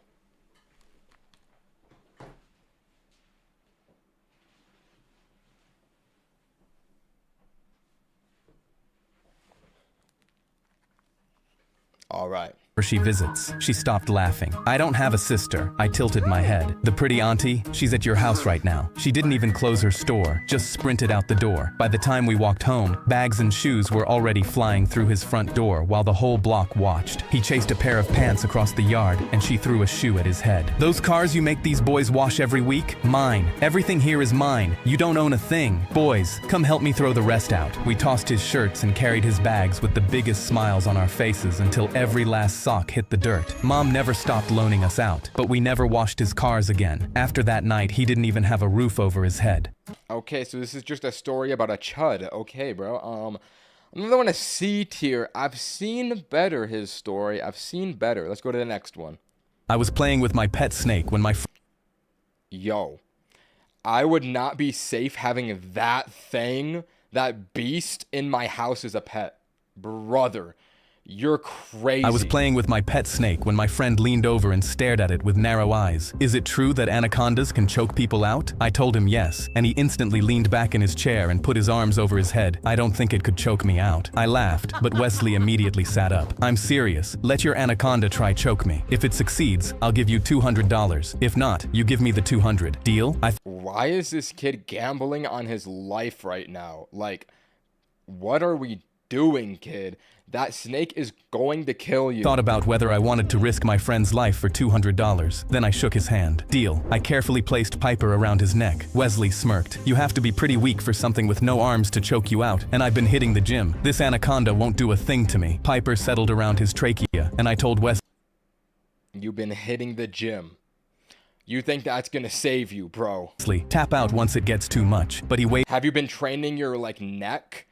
Like, what is the gym gonna do here? Waved his hand dismissively. What kind of loser needs a safe word for this? I'm ready whenever. Bring it on. I looked at him one more time, then gave Piper the signal. She started barely squeezing Wesley's neck, but his eyes instantly went wide. That's a lot, but I think I can hold it, he said, trying to look confident. I told him Piper wasn't even trying, and suddenly she squeezed harder. Wesley instantly gasped and tried to pull her off because his face had started turning purple. I asked, do you want to tap? But he shook his head, wheezing no, and pulling harder. I got this. Piper's muscles weren't even tensed, yet Wesley was now shaking in his chair, his veins popping as he pulled hard as he could. His face was blue, and Piper just kept squeezing. I was about to call her off anyway, when Wesley began tapping out. Get her off me, he wheezed. I snapped my fingers. I don't think you can tap out a snake, bro. Like, I don't think the snake is gonna get that message. And Piper instantly released, returning back to me. Wesley collapsed off the chair, holding his throat on the floor and gasping for air. He didn't have the air in his lungs to protest as I took my $200. I was playing. Yeah, bro should have done neck day at the gym. Like, you're dumb as bricks. I don't know what you were thinking, bro. That is a monster. For $200, you think that putting your life at stake is worth $200? That is the monetary value of your life. No, that kid's dumb. Oh my god. I'm gonna give that one a B tier. Holy, let's go to the next. Me and my best friend poked his What? dad's round belly during our sleepover, and I smirked. Oh my... What is this video? I bet you $5 I can bounce 10 of these marshmallows off your dad's belly without him waking up. Oh, okay, yeah. Incoming F tier. Oscar aggressively grabbed my hand, grinning like the 5 was already his. Easy money. My dad is the lightest sleeper in the world. One time he came into my room and told me to stop breathing too loudly. I gently grabbed the marshmallow bag and lined up behind the couch, already dreaming of the pizza slice I was going to buy with the money. A pink marshmallow bounced off his belly button, and I banged my fist against my chest 3 times and whispered, 1 down, 9 to go. Oscar crossed his arms. Dude, you're toast. I ignored him and kept throwing. When I got to marshmallow 4, his snoring caught and stopped, but he kept sleeping, and I stuck my tongue out at Oscar to mock him. You're cooked. I landed marshmallow number 9, and his dad picked his belly button lint. He groaned, who touched the thermostat, but then he lifted his leg, stretched his hands under his head, and kept sleeping. I was 1 toss away. Oscar nervously his t-shirt over his nose, and my heart slammed as I whispered, 10 or nothing, and let it fly. But suddenly, his dad's hand snapped up and caught it midair. Eyes still shut, and my whole body went cold. He opened one eye, and he put the marshmallow on top of his own belly button. That's 10 landings. Pay the man. I started laughing, and Oscar's eyes widened with shock. You were awake? The whole time? He sat up, and the marshmallows rolled off his belly button. Son, I never sleep. Through anything. Oscar dug a crumpled 5 out of his pajama pocket and slapped it into my hand. I was still laughing when his dad picked up a marshmallow, bounced it off his own belly, and caught it in his mouth. Me and my Okay, yeah, oh my god, no. This is the worst short I've seen today. Bro, what did I just watch? That is the worst one. F minus, bro. Z tier. Oh my god, bro. What did I just witness? Who wrote this short? Yo, his story. Whoever thought of this idea, fire him immediately. What are we doing? Oh my god. That was nasty. Z tier. Let's go to the number 99, bro. We're almost at the end. I sat The last video better not be that bad. Wow. Alone in the dark and cold interrogation room, my handcuffs bruising my wrists. Then the officer slammed his hands on the table and said, "You're looking at 10 years for destruction of property. I'll be back in 15 minutes to finalize the charges." He shut the steel door, and my hands slid across the metal table as I scanned the room for a way to break out. There had to be one. I wasn't going away for 10 years. I knocked on the wall behind me out of habit, and it sounded hollow. My eyes widened, and I immediately knocked again. Definitely hollow. I looked at the clock and listened to the guard's footsteps fading outside the door. This was my window. I lined up my heel and drove it into the drywall. It cratered with a loud bang, and my heart pounded as I realized there was no turning back. I kicked again, and plaster dust poured out. The hole widened as white dust fell in front of it. I couldn't see the other side, but I could taste the freedom. The handcuffs sliced my wrists, and I just kicked again. It broke open, and that's when the Okay. How strong is this guy to just kick open a wall? steel door behind me started rattling, but I knew the cop wasn't fast enough. I hauled myself into the broken hole and ran through the blinding dust, laughing because I was free. But then my feet felt carpet. I squinted so I could see and realized I was standing in the police commissioner's office. He was sat at his desk, flipping through my destruction of property file. "You really can't help yourself, huh?" Bro, that was cold, bro. So this guy just saw him kicking through the wall and didn't do anything so he could deliver that line at the end. What a aura farm. What are we doing, bro? And now you got to replace that wall. Like, was it really worth the aura? I don't know. Kind of a funny story, though. I'll give that one an A tier. Fellas, we are at the final video. One scroll away. Number 100. We better get a hit for this one. If this video is buns, I will be so disappointed. Lock in. The team huddled around my youngest at halftime, and the captain knelt and held out a folded homemade jersey. "We voted, bud. It's yours." He'd never played a down because his lungs couldn't take it, so he spent every Friday night on his big brother's sideline screaming louder than anyone. He pulled it on right over his oxygen tank straps, and I had to stare at the scoreboard so nobody saw my face. The coach watched with his arms crossed and a face like he was chewing glass. Walking to the car, my youngest tugged my sleeve. "Dad, does coach hate me?" I crouched down so the oxygen tube was at my eye level. "He's not what's important here. Your team voted for you. You are one of them, and nobody on that field gets to tell you different." I had no idea I was making a promise I would have to keep after he was gone. Weeks later, Oh my youngest God. lay in bed, the oxygen tube crooked across his cheek. Bro, did we just get like the most depressing, sad short for the final one? Like, what is gonna happen to this kid, bro? "Dad, can I have one more home game?" he gasped. He didn't have Is he gonna die? long, and my voice cracked. "You can have anything you want." On game day, my sons walked to midfield for the coin toss, my youngest's arm around his big brother's shoulders. He smiled the whole way out while I clapped until my hands burned. The coach started toward them to wave my youngest off, but the other team's captain stepped in his path and stared him down. My boys won the coin toss and the game. 9 days later, my youngest died. 3 days after the funeral, my What? oldest came home, eyes hollow. Coach's son just transferred here. Coach gave him my brother's number. My stomach dropped, and I drove straight to the school. The coach was at his desk, while his son sat in the hallway eating a granola bar. "Coach, I need you to retire my son's number. We just buried him. He didn't even look up from his paperwork. Your kid never belonged." Friday night, Bro, he had cancer or something. What are you... Whoa. Oh my God. my oldest answered him by walking onto the field for the coin toss in his dead brother's jersey. The coach saw it and exploded across the field, grabbed the jersey, and ripped it off my son's back. I was halfway out of my seat when the captain, who'd knelt with the jersey, pulled a marker from his sock and wrote my youngest's number across my oldest's bare chest. Every player on the sideline wrote it on his own chest. They'd come ready. Within minutes, that number was on every flannel and booster shirt in the stadium. The coach spun in circles, surrounded by 1,000 copies of the boy he said never belonged. I sat back down because my boys were handling it. The team didn't wait for a whistle. They charged the coach and put him in the turf because my son was one of them, and nobody on that field got to tell them different. Wow. That was the most sad and that was the most sad video we got, and it just happened to be the final one. I might have to give that one an S+ tier. Somehow we got lucky and it pulled through with cinema on the final video. Well, now that we've watched 100 of these, I think we can come to the very conclusive answer that his story is the greatest YouTube Shorts creator to ever exist. Bro, this was cinema. Oh my God, bro. I can't believe that was the last one we got. Bro. Wow. Well, fellas, this has been a long journey. 3 hours of his story. I'm going to end the stream a little bit abruptly because it is the 4th of July and I got to like get to my afternoon today. But thank you everybody who tuned in. Like, this is a lot more viewers than I usually ever get. So I appreciate all you guys coming in and watching today. Genuinely. But regardless, I'm going to get to my afternoon for the 4th of July. Happy 4th of July, fellas. I'm going to end here. See you boys. Bye.